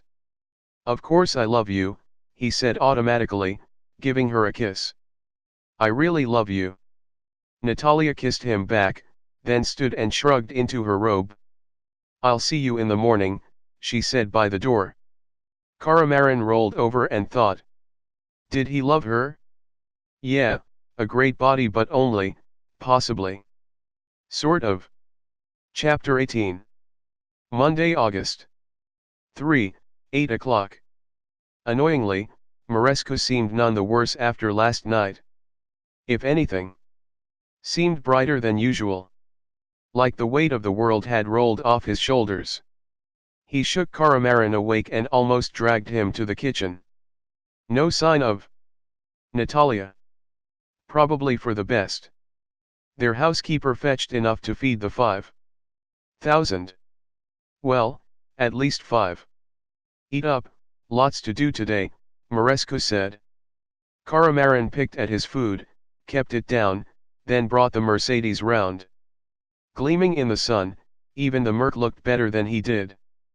Probably it felt better, the way his head was banging. On the drive back to Odessa, Caramarin listened as Marescu laid out his plans. Don't know why I didn't get into this before. It's the future for us. Lodza. Money and none of the hassle you get with the drugs game. And the beauty is I can use some of my contacts from the counterfeit ciggies and booze runners. So what is it then? There's lots of people who'd do anything to work in the EU or the Middle East. What we'd do is help them with getting passports, getting through immigration, and finding work visas. For a small fee. And maybe helping them find work in the West, as well. He glanced at Caramarin to see how he reacted. Caramarin kept his eyes on the road and his features neutral. And then there's those that need medical assistance in the West. You remember that charity we set up last month? There's lots of people who can't afford or obtain the treatments they need here in Ukraine, Kappas. In a nutshell, people trafficking, said Caramarin. I wouldn't put it quite like that. Will the people you'll be helping to move be women? Mostly. At first anyway. Marescu looked shifty, glancing away. His good mood seemed to be diminishing. Thought you'd be up for earning more cash. Yeah, could do with the money. But this is bad news, boss. Where we getting the girls from? Women, I said, not girls. I'm not touching children. No way. That was a relief. Timur Ozgan can send some over until I build up my own networks. Then I can cut him out. Like I say, I think this is going to be bad for us, boss. I was in Bosnia and I saw things there. That was years ago and different circs. No, this is genuine. Get them proper jobs as waitresses, dancers, cleaners, whatever. Those rich Westerners are crying out for people to do that kind of work. Caramarin said nothing. Also, Nicolae, we're being leaned on by the militia over the insurance premiums. Need to diversify, Capus. You told Natalia about this. She's nothing to do with it. Don't you dare say a word to her. That meant no. Parked at the office on Prokhorovska Street. Asterisk asterisk asterisk asterisk asterisk. There followed a week of hard work. Caramarin thought if he wanted an office job, he would have applied for one. His cell seemed welded to his ear. Arranged for some dodgy passports and work permits to be printed. Letters from Western hospitals recommending treatments. Mărescu was busy on his cell with his contacts within Moldova and Romania and further down the line, even as far as Germany and Britain. Also, he was scraping together a deposit for the women. Caramarin felt sorry for the businesses owing insurance premiums now that Litovchenko was collecting. They'd get no mercy from that thug. Wednesday evening, Mărescu handed him a well-stuffed envelope with an address. Take that over to Ozgin's place, will ya? We'll be picking up some workers. Caramarin stuffed the envelope in his pocket and nodded. Drove a hired minibus over to Ozgin's warehouse and beeped the horn. The main gate swung open. And he drove into the cavernous interior. The fluorescents flickered on, bathing the warehouse in hard light. Suddenly, he felt very exposed and wished he'd brought back up. Slowly, he stepped out of his minibus, both hands in full view. Ozgin, Mehmet, and a couple of other men approached. One of them was the tall lantern-jawed man he'd had a couple of run-ins with before. His bruises were fading now, but still did nothing for his appearance. The two men glared at each other. Slowly, with his left hand, Caramarin took the envelope from his camo jacket and offered it to Timur Ozgin, who nodded to Lantern Jaw. The man stepped forward, still glaring at Caramarin, and took it. Their hands did not touch, like he thought. Caramarin had the plague or something. He passed it to Ozgin, who flicked through the notes. He nodded a couple of times and said some gibberish in Abkhazian. Mehmet went into a back office and came back out with 5 young women. Even under the harsh lights he could see the women were all attractive. All looked bone-tired, 1 or 2 looked scared and one seemed close to tears. But, looking closer, he saw a blonde had a black eye and another was clutching her ribs. They all carried suitcases or rucksacks. They looked apprehensively at Caramarin. Only one smiled at him, a large-breasted, cheeky Turkic-looking girl. They're yours now, Timur Ozgin told him. I'll have some more for your boss soon. Caramarin opened the minibus's door and gestured for the girls to get in. They filed sheepishly on board. No giggling, no laughing, just silence. They stood there. Bags as Caramarin reversed out. In his mirror he saw the Abkhazians watching in silence. He drove the girls over to Mărescu's warehouse on Mala Arnotska. Despite taking a roundabout route, he didn't notice a gray VW Polo always following several car lengths behind. The warehouse door lifted up as soon as the minibus arrived and closed as soon as it was inside. Caramarin stepped out. Mărescu passed him a padded envelope. Passports and paperwork, he slurred. The man had been drinking heavily. Behind him, Placid and Oilfield climbed onto the minibus. Come on, cunt. You're driving. What? Slight change of plan, said Marescu. You don't mind taking M onto Constanta, do ya? I've cleared it with customs. You're joking, boss. No, I need you to. These two thuds can't speak Romanian. Caramarin sighed and held out his hand. I'll need money for diesel. Marescu peeled off some notes and passed them over. Caramarin swung behind the wheel and backed the minibus out. Chapter 19. Tuesday, August 4, midnight. Come on, ladies. We've got a long drive ahead of us. Not all seem to understand him. He tuned into Prostor Radio 102.5 FM and headed south into the Bessarabian countryside.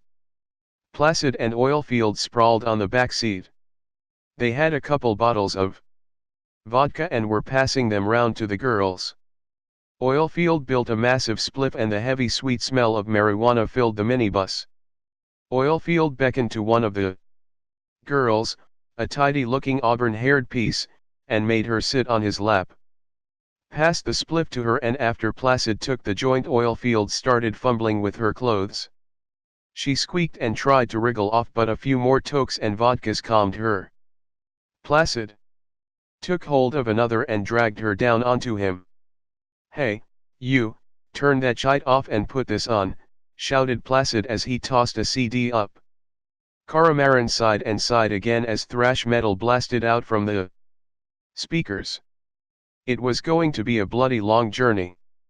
Pulled up at a garage with a shop attached for diesel and to give the girls a comfort break. Placid came out the shop with more vodka. Caramarin took him to one side.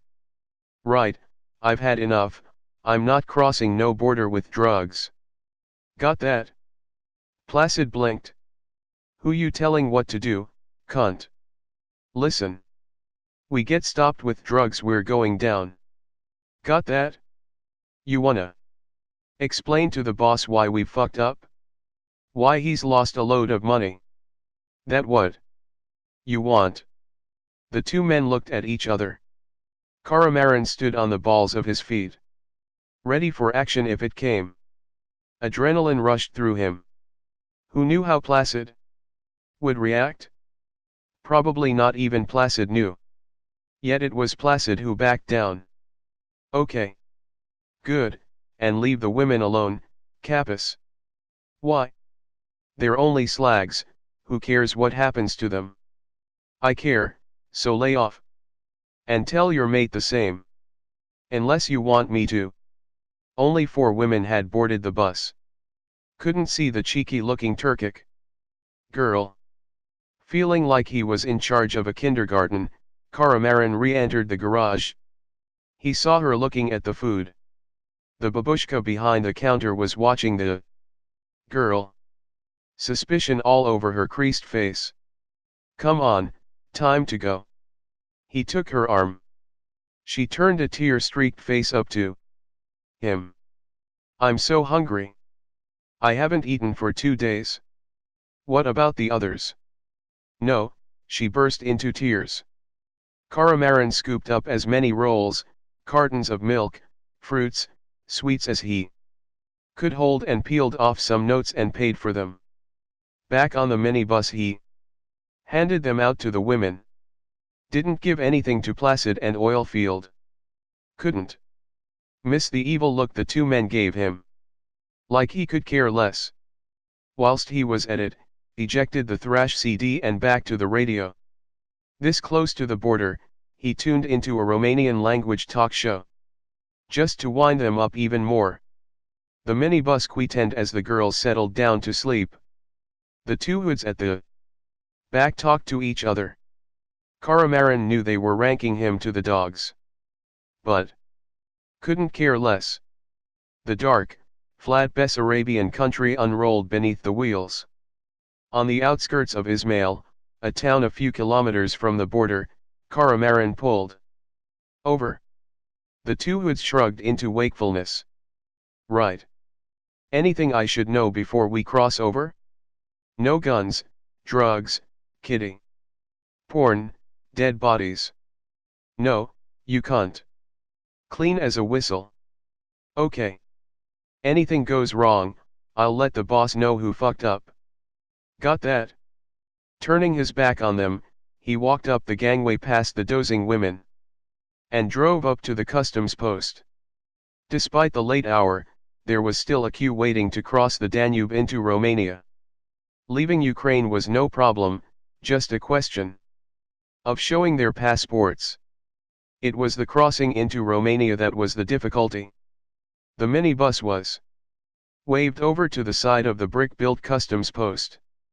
In the glare of the floodlights, the blue, yellow and red flag of his homeland fluttered over the building. A burly customs official with the beginning of a paunch and a heroic mustache climbed on board and flashed a torch around. His suspicions were raised by the sight of 5 half-asleep young women and 2 over-muscled men. Everyone off, he ordered. Caramarin translated and they all stepped off. Yawning and stretching in the chill air, Caramarin handed over all their passports and visas and they all stood and waited by the minibus. In the very early hours of the morning, they all felt tired and scratchy. Caramarin rubbed his jaw. Figured they'd a long wait ahead of them. And he was right. The customs official came out. We're searching this bus, he told Caramarin. They unloaded their bags and waited some more. A heavy-set woman came out leading a spaniel. She released the dog and it bounded inside, sniffing about, wagging its tail. It was the only one that was lively and up for it at that time in the morning. It barked when it reached the back seat. The woman entered and found the roach end under a seat. It's a hire minibus. Didn't know it was there. Look at the paperwork, please, explained Caramarin wearily. The dog carried on its search and then was led past their group.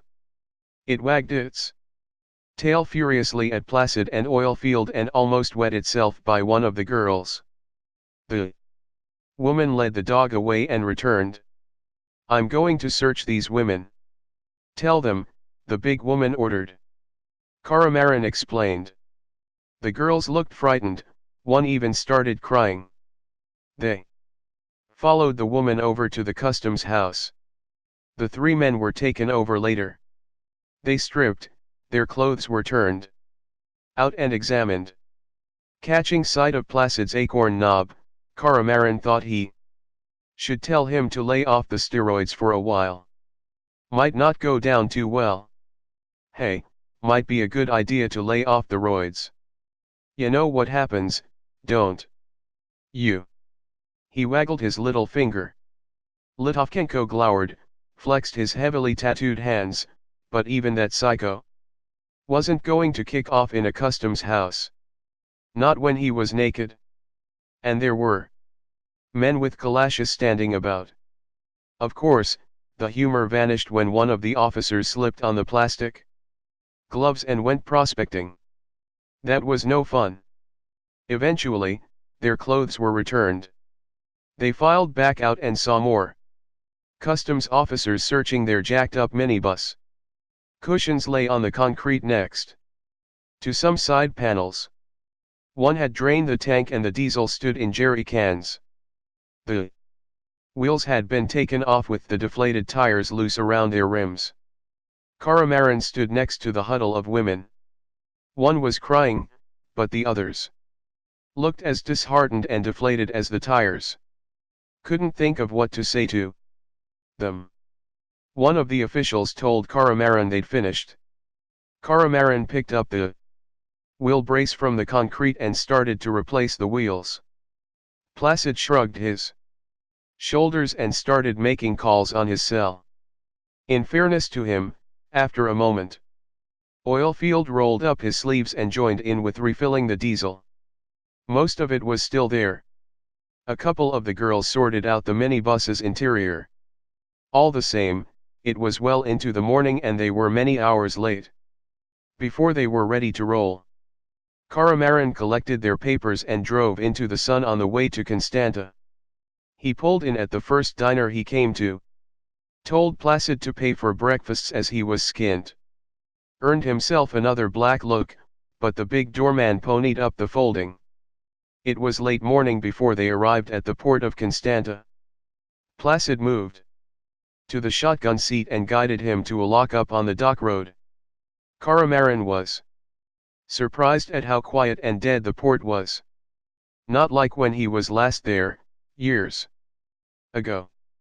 Cranes stood idle whilst dockers fished from the quays. Stacks of rusting containers shimmered in the sun. Very different from the hustle and business of the thriving port at Odessa. A strong smell of oil and fish filled the air. He parked outside the lockup and the girls stepped out, blinking in the light, and looking around them at their new surroundings. A slim handsome young man in a formal white shirt and black jeans stepped out of the lockup. He raised his shades and looked the girls over. Just behind him was an older woman, also smartly dressed in skin-tight jeans and an embroidered white blouse with a red silk scarf. She showed the young women inside. Last in was the cheeky Turkic girl. Caramarin pressed a scrap of paper into her hand as she passed. "Call me," he whispered.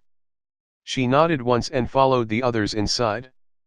Litovchenko made a call on his cell, nodded, then handed the girls passports and papers to the young man. "Job done," Placid said. "Take us home." Caramarin tossed him the keys. "I'm shattered. You can drive for a while." Shouldn't have said he was tired. Back on went the thrash CD. Full volume. Chapter 20. Friday, August 14, 2115. Mid-August in Odessa is hot. Every week seemed hotter and stickier than the one before. The sun so hot it bleached the blue out of the sky. Only the sea breezes of an evening cooling the worst of the heat away. Then the beautiful people came out and promenaded along the Black Sea front, up the Potemkin stairs and through the crowded streets between the beautiful Italianate buildings of the city center. But Caramarin had little time to kick back and enjoy the weather. And his nights were spent in sweaty sleeplessness with no chance of rest. Caramarin was kept busy that week, collecting protection from the building sites and coffee houses and drinking clubs that Maresca controlled. Matters seemed to be getting back to normal. Or at least stability. Maybe Caramarin was quieter than normal. Certainly he cut down the snow and vodka for a while and spent a bit more time down at the gym and sauna, sweating the toxins and his bad moods away. Kept his reflexes good, sparring with other doormen and fighters at the gym. Sometimes, like in any business, things just tick over with no real problems. Even racketeering is a business of sorts. Until early on a hot Friday night, Caramarin was thinking of going out later to one of the clubs, having a few beers, checking out the nightlife, maybe a woman. His cell rang. "Do me a favor." It was Marescu.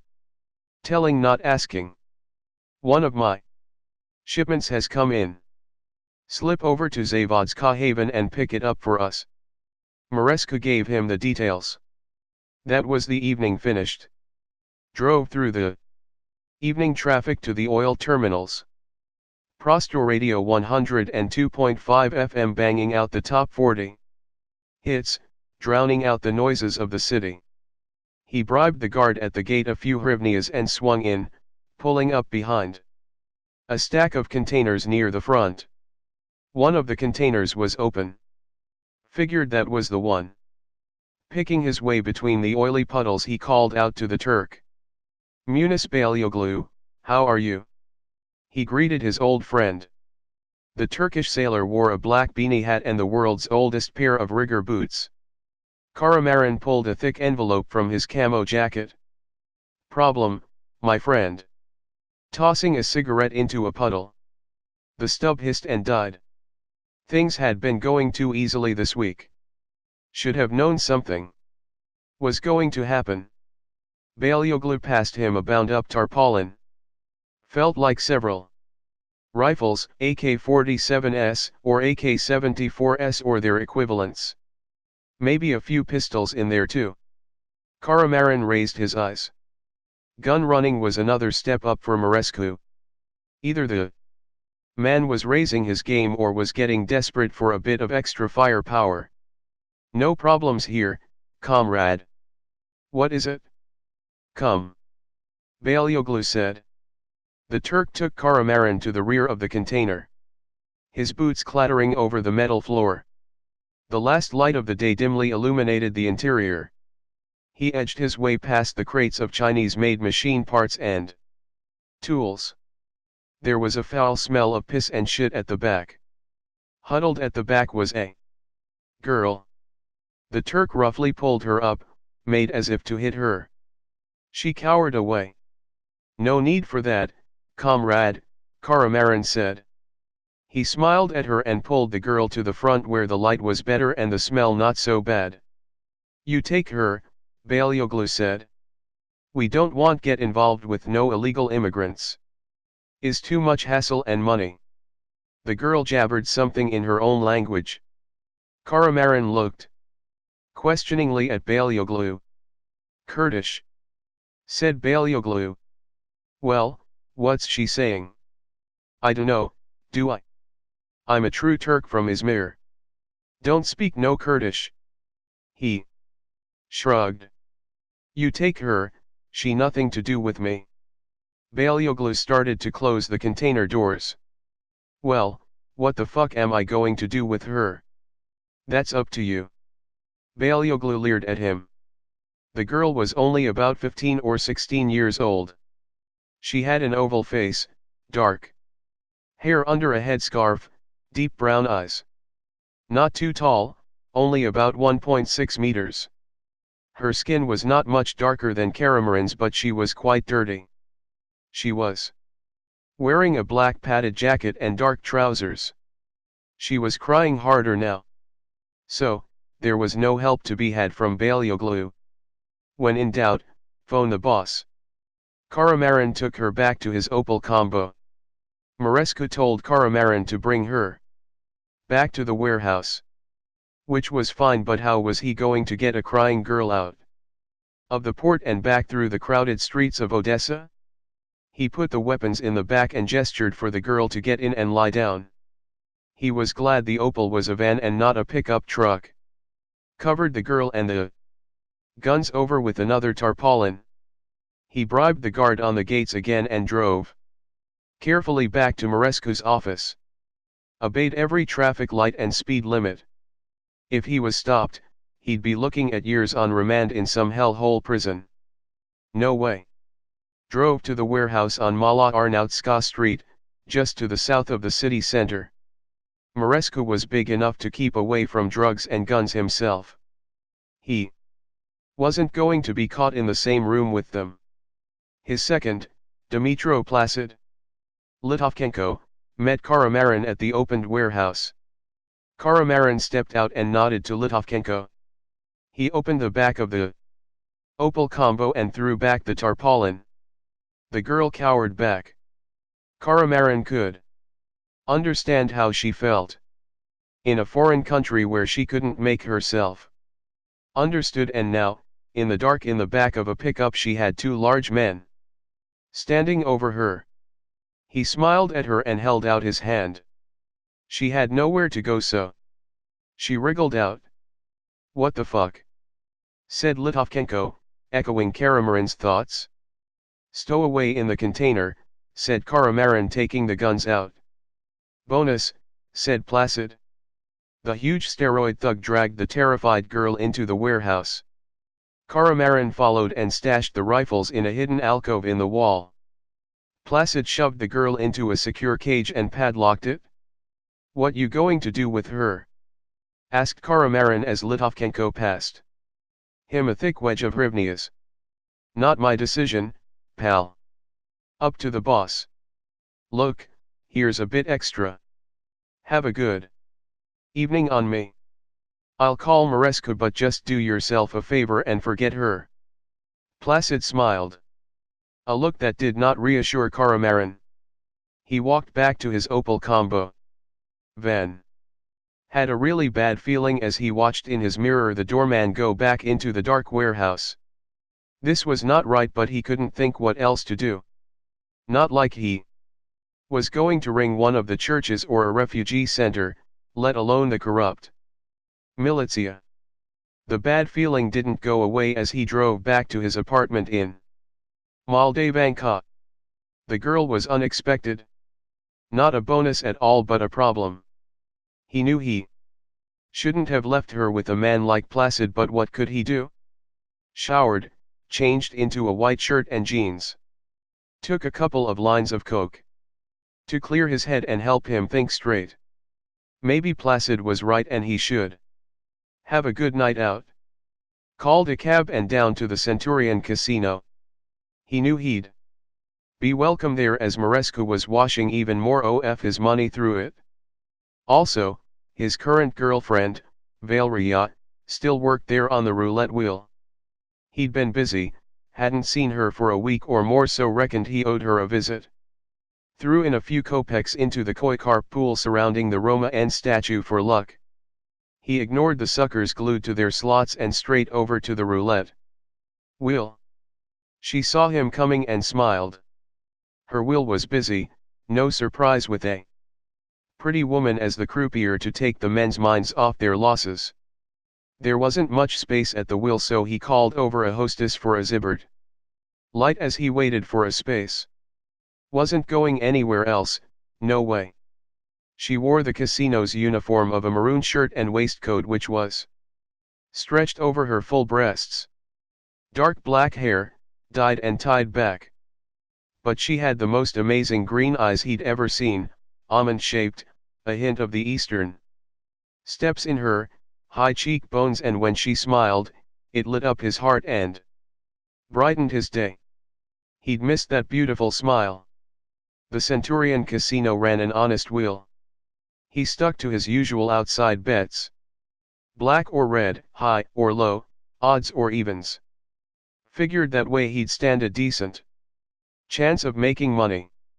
Valeria watched his stack of chips grow. Maybe she'd have a chance to spend some later. He wasn't greedy, but he did more than all right tonight, and his bad mood over the Kurdish girl started to drain away from him. He'd had enough by 1 in the morning, so cashed in his winnings, tooted another line in the gents, had a burger and a couple of zibbert lights and hung about, swapping jokes with the doorman until 2 when Valeria's shift finished. Didn't have long to wait before hailing a cab back to her new apartment, and as he helped pay her rent on this place, he knew he could stay over. The roads were much quieter now and she snuggled up to him in the back of the taxi. Only downside of her place was they had to stay on the couch after her baby sitter left. No problem for him, he could get his head down anywhere, but she had her kid in her bedroom, which would take all the fun out of things. He pulled her down to him, his hands fumbling with her clothes, hers pulling down his jeans and pants. He thrust rapidly, deeply into her, one hand clamped over her mouth to stifle her cries as he took her. Didn't last long. Yet it was visions of Natalia's toned porno-trained body before him, not Valeria's more womanly one. He collapsed, rolled over, was asleep almost immediately. Valeria looked down on him as he lay there. A tender little smile on her face. Obvious he'd taken coke, so found him some paracetamol tablets if he woke during the night and a blanket, and left him there to his dreams. What can a girl do?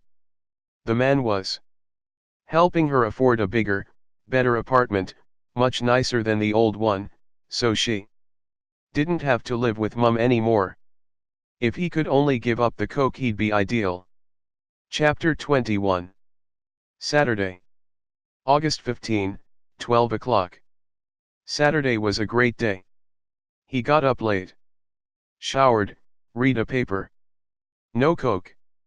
Valeria was correct, she thought it wasn't right to take cocaine when there was a kid around. Well, only one little line. Just to give him a bit of a lift. The sky's blue and a gentle breeze off the Black Sea taking the stickiness off. The hot day. Caramarin took Valeria and little Vladimir over to Arcadia Beach. Caramarin had eventually prized out of her that she'd called her son Vladimir, as she was a big fan of the Russian President Putin. She wanted the boy to be as tough and successful as him. This was before she'd met Caramarin. Valeria looked great in her white one-piece swimsuit, drew lots of covered glances from all the men passing by. He was proud they were looking, as long as they weren't too obvious about it. They played on the golden sandy beach, Caramarin building sand castles and paddling with Vladimir, and they had a late lunch in a new Spanish restaurant by the beach front. Not one that Mărescu was protecting.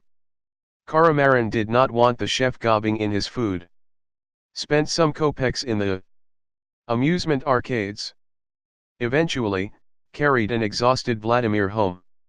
Watched some TV with Valeria and shared a couple of beers with her.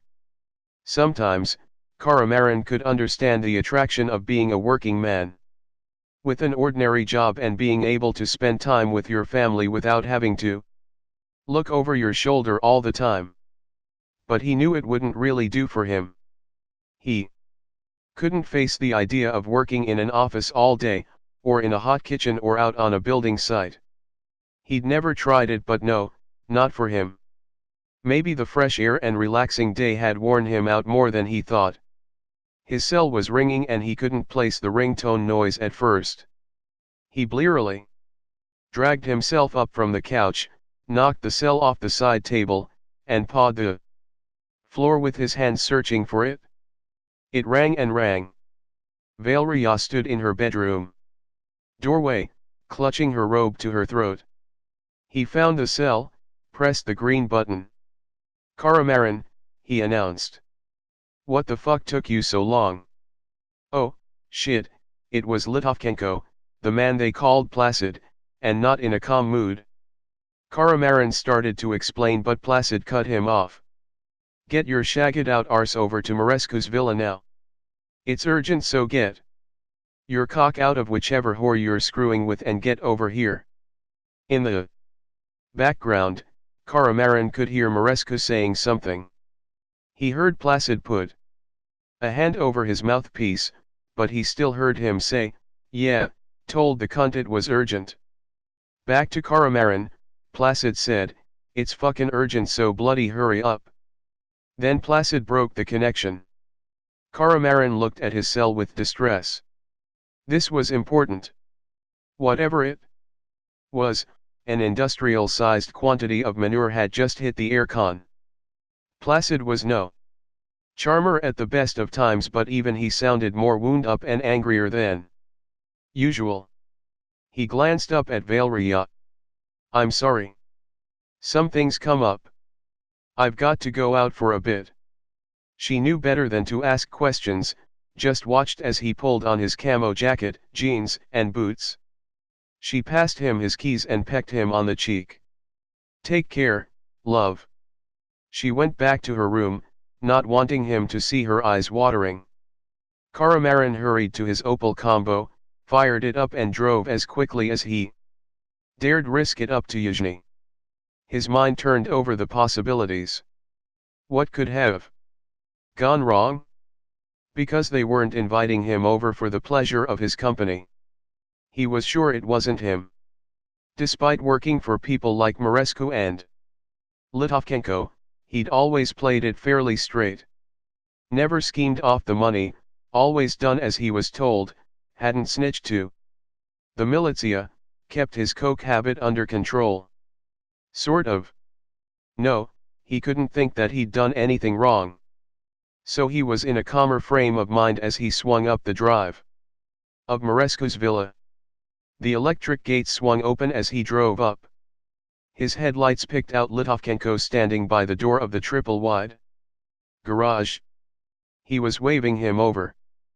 Pulled up, killed the lights. "What's up?" "You'll see. Come in." Litovchenko swung up the garage door and into the interior, lit by the hard, unforgiving light of several fluorescent tubes. Pulled the door down behind him, shutting in Caramarin to whatever awaited him. No escape. At first. All he saw was a couple of high-end cars.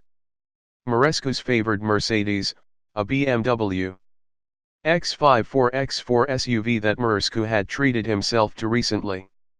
Couldn't see Natalia's new blue BMW M5 saloon she so loved. Marescu himself got out of the back of the BMW X5 SUV. He looked rumpled and exhausted. As he came up, Caramarin could see the guy's red eyes and a sprinkle of Bolivian best around his nostrils. "What's up?" Caramarin said again. "Good of you to come." Like the cunt had much choice, Placid put in. Caramarin realized that Placid was dangerously close to the edge. Didn't retaliate. Let's find out what had caused this situation and to come about. Litovchenko took him to the far end of the garage. Marescu followed, sniffing and wiping his nose. Under an old tarpaulin was a hump. A human-sized hump. Placid prodded it with his toe. "There you are, cunt. You found her, now you deal with it?" Not wanting to, but drawn down as if by an irresistible force, Caramarin knelt and drew back the tarpaulin. Under it was a body, the body of the Kurdish girl. She was naked and he could see she had been savagely beaten, maybe even tortured. Her oval face was blackened, her tongue out, her eyes bulging in her last horror. He could see hand marks on her throat and under her chin. Looking down he could see her small breasts had been badly bitten. Bite marks on her arms, too. Blood stained her torso, but he could see where she had been whipped and gouged. Cruel lacerations lay under the red mask of blood. Blood covered her thighs and genitals. He thought he could see cigarette burns down there, too. "Oh, sweet Jesus," he murmured. He knelt there, next to her poor mutilated body, trying to compose himself. He'd seen as bad before, but not for a long time. He'd been in Bosnia during the war. And the Serbs, yes, and his Bosnian friends too, had not shirked at atrocities. Yet he'd done some bad shit there himself. But this felt different, somehow. Maybe he was older now, maybe because he was with Valeria, but he felt like he'd betrayed the girl. He'd handed the poor girl over to Litovchenko and Marescu, knowing what both men were like. And then she'd just slipped from his mind. Living the life of the underworld. He'd just forgotten about her. Simple as that. But he hadn't thought that they were capable of this, though. If anything, he supposed he thought that they might have moved her onto one of Marescu's mates, who controlled street begging and the gangs of shoplifters or pickpockets who roamed the streets. But he'd not given her a second thought. Glad that Litovchenko had taken her off his hands. But he had no idea that this was going to happen. None at all. Carefully, he covered her from their eyes. He stood, his knees popping, and pulled himself together. Took deep breaths, trying to round up his thoughts. He faced the two men. He couldn't think of anything to say that wouldn't result in a fight. One he would probably lose. Marescu wiped his nose on his sleeve. Lit up another smoke and blew smoke to the ceiling. Got a bit out of hand. She wouldn't do as she was told. Tried to get away. Litovchenko looked at Caramarin, daring him to challenge this. "Okay, let's sort it," said Marescu, his leadership taking over. "Just one thing," said Caramarin. "Who else knows?" "No one. No one knows she's here. The only people who are gonna miss her are her goat-shagging family in Kurdi land." "Well, what I mean is, where's Natalia? Where's your housekeeper?" "Visiting her mother, and I gave Olga, the housekeeper, The evening off. She won't be back until early afternoon tomorrow, after church. Look, let's just fucking get on with it, said Litovchenko. Make with the blow to give us a boost and then we'll sort it. They all had a few lines. This time Caramarin thought he didn't want it but felt he had no choice. And it might give him the energy to get through this nightmare. Yet, when the crystal, velvet sparkle lit up his nose and into his brain, he felt more powerful, more in control. Better. He sniffed deeply, rubbed his nose and grabbed the chemical energy to do what he needed to. My boat's not far from here, said Murescu. As I said to Litovchenko before you come, we'll take it out to sea and I'll see you all right, Kapis. Not wanting either of the others to touch the body, he picked up the tarpaulin and carried the girl out to his Opel Combo and gently laid the body inside. The others got in the Mercedes and he followed the Merc down to a small jetty. Moored to it was the motor yacht's dinghy. He laid the body in the bottom and Murescu steered to his motor yacht. Further out, in the silence, the dinghy's two-stroke diesel sounded loud. He thought it must have woken up everyone for kilometers all around Yuzhny. But apart from a barking dog, nothing stirred. Murescu's motor yacht was in deeper water a few hundred meters out. The gang boss tied up the dinghy to the motor yacht's buoy. It was a struggle to get the body's dead weight up onto the deck, but Caramarin managed. He didn't want either of the other two to touch her. But he felt the Bolivian best gave him the extra energy he needed. It was little enough he could do for her now. Murescu went up onto the flying bridge, the well-tuned powerful engines turned over, then the motor yacht surged forward. He set a course south-southeast for much deeper water. Turn the lights on, called up Caramarin. Let's look like we're going night fishing or something, okay? The steering lights came on. Also, his boss connected his MP3 player and cheesy 80s pop blared over the water. Totally wrong. One of the poor girl's legs had slipped from out of the tarpaulin. He covered it up. Went down to the galley but saw Litovchenko there helping himself to the vodka. At the moment, there were two men's company he couldn't take. Placid was most definitely one of them. Helped himself to some water from the fridge and went back up to the sun deck. As they passed Odessa in the starlight, the glare from the port and city gradually fell behind. He saw the line of the now dark stairs leading up to the city. Took longer than he expected for the brilliant tower of the Hotel Odessa on the marine terminal to fade away. Then all that was left was the creamy white wake slicing through the dark waters of the Black Sea in a dead straight line. Murescu took the yacht up to about 20 kilometers an hour.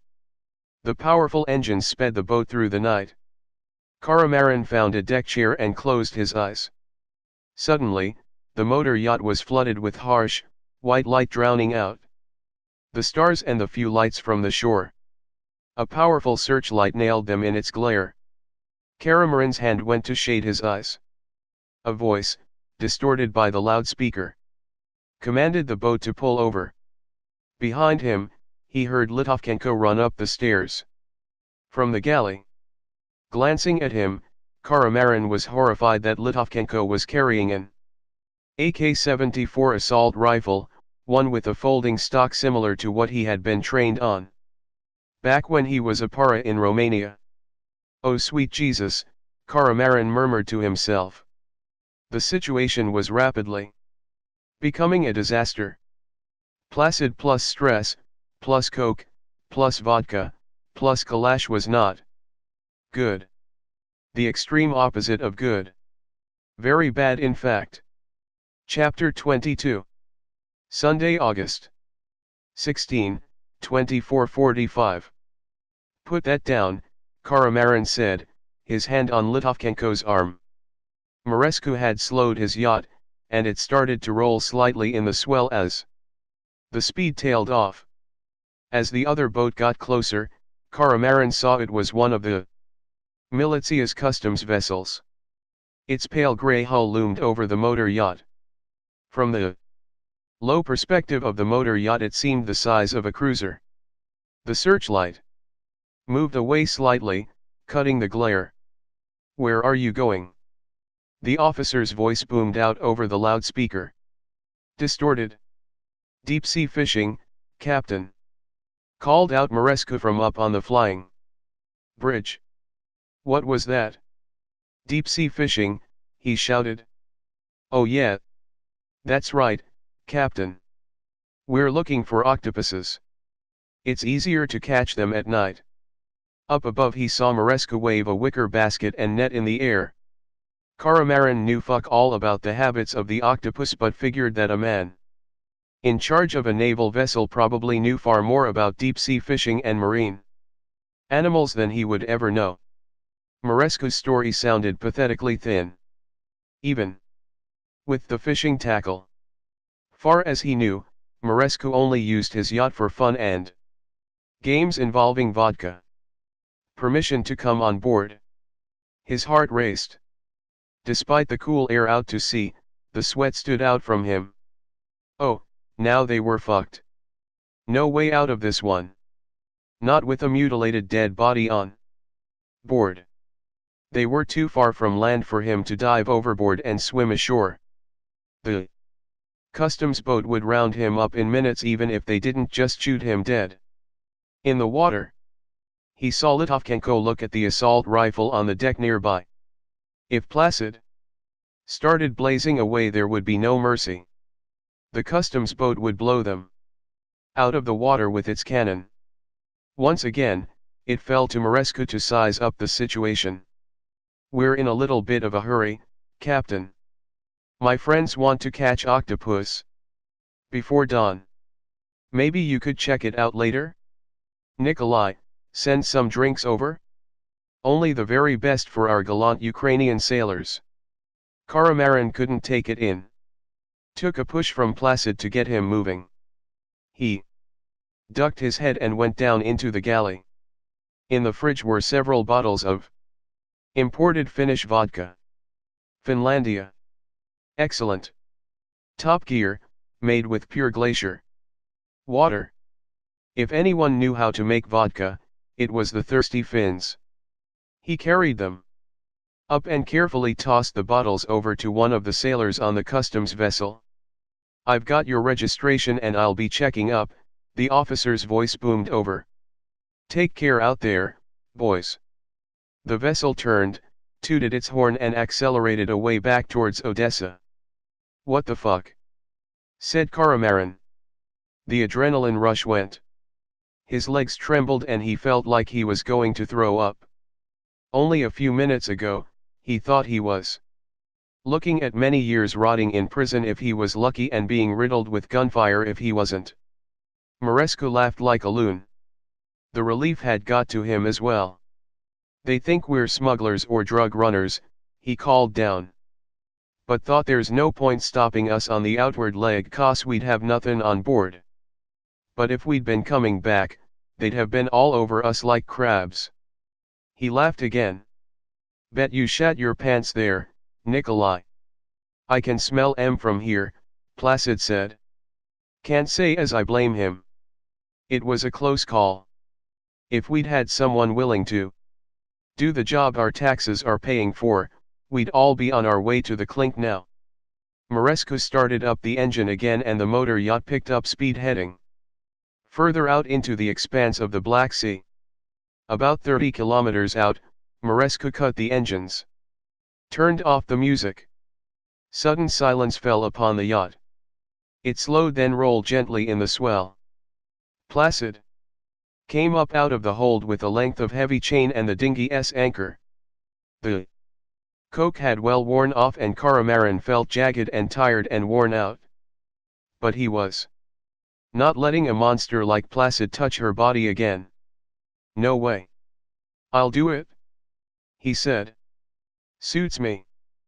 Placid sat back on the deck cushions, drank deep from his vodka bottle and watched Caramarin tied the heavy chain around the dead girl's ankles and padlocked the anchor to the chain. He lifted her body as carefully as possible and took it over to the side of the low sun deck. Placid belched, scratched his balls and got up and picked up the heavy metal work. He nodded to the sea and Caramarin dropped the body over the side, for some reason trying to make as little of a splash as possible. Just seemed important. Somehow. But couldn't have said why. Weighted down as her body was, the dark waters of the Black Sea closed over her instantly. Their crimes may be hidden from man, but would they ever have to account for this night's work sometime? Fish food, said Placid. He belched again. You know, called down Marescu, they've found Greek and Roman galleys down on the bottom of the Black Sea. Maybe someone will find this little slag. In 2,000 years' time. A wave of fury swept through Caramarin. If he'd been holding the calash, he could have cheerfully gunned them both down.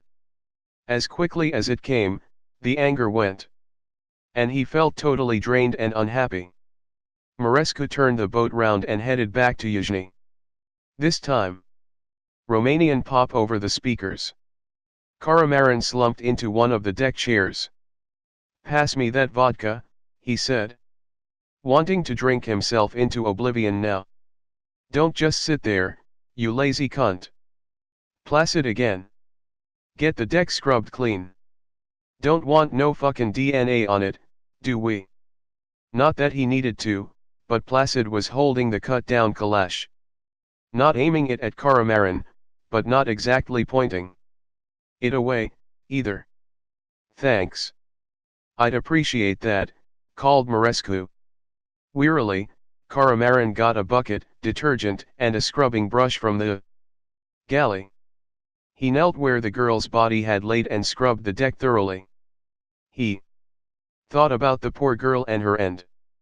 And how his life had come to kneeling on a deck on a gangster's motor yacht.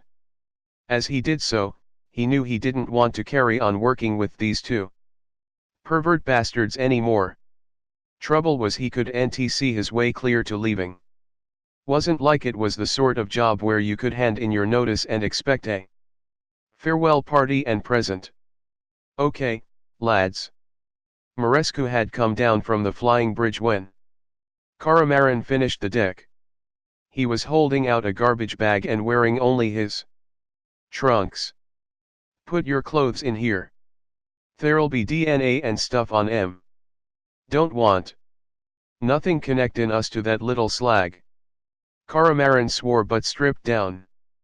Placid's huge muscular torso was covered in prison tattoos, a huge Christ on the cross writhing in agony, blood red tears and wounds.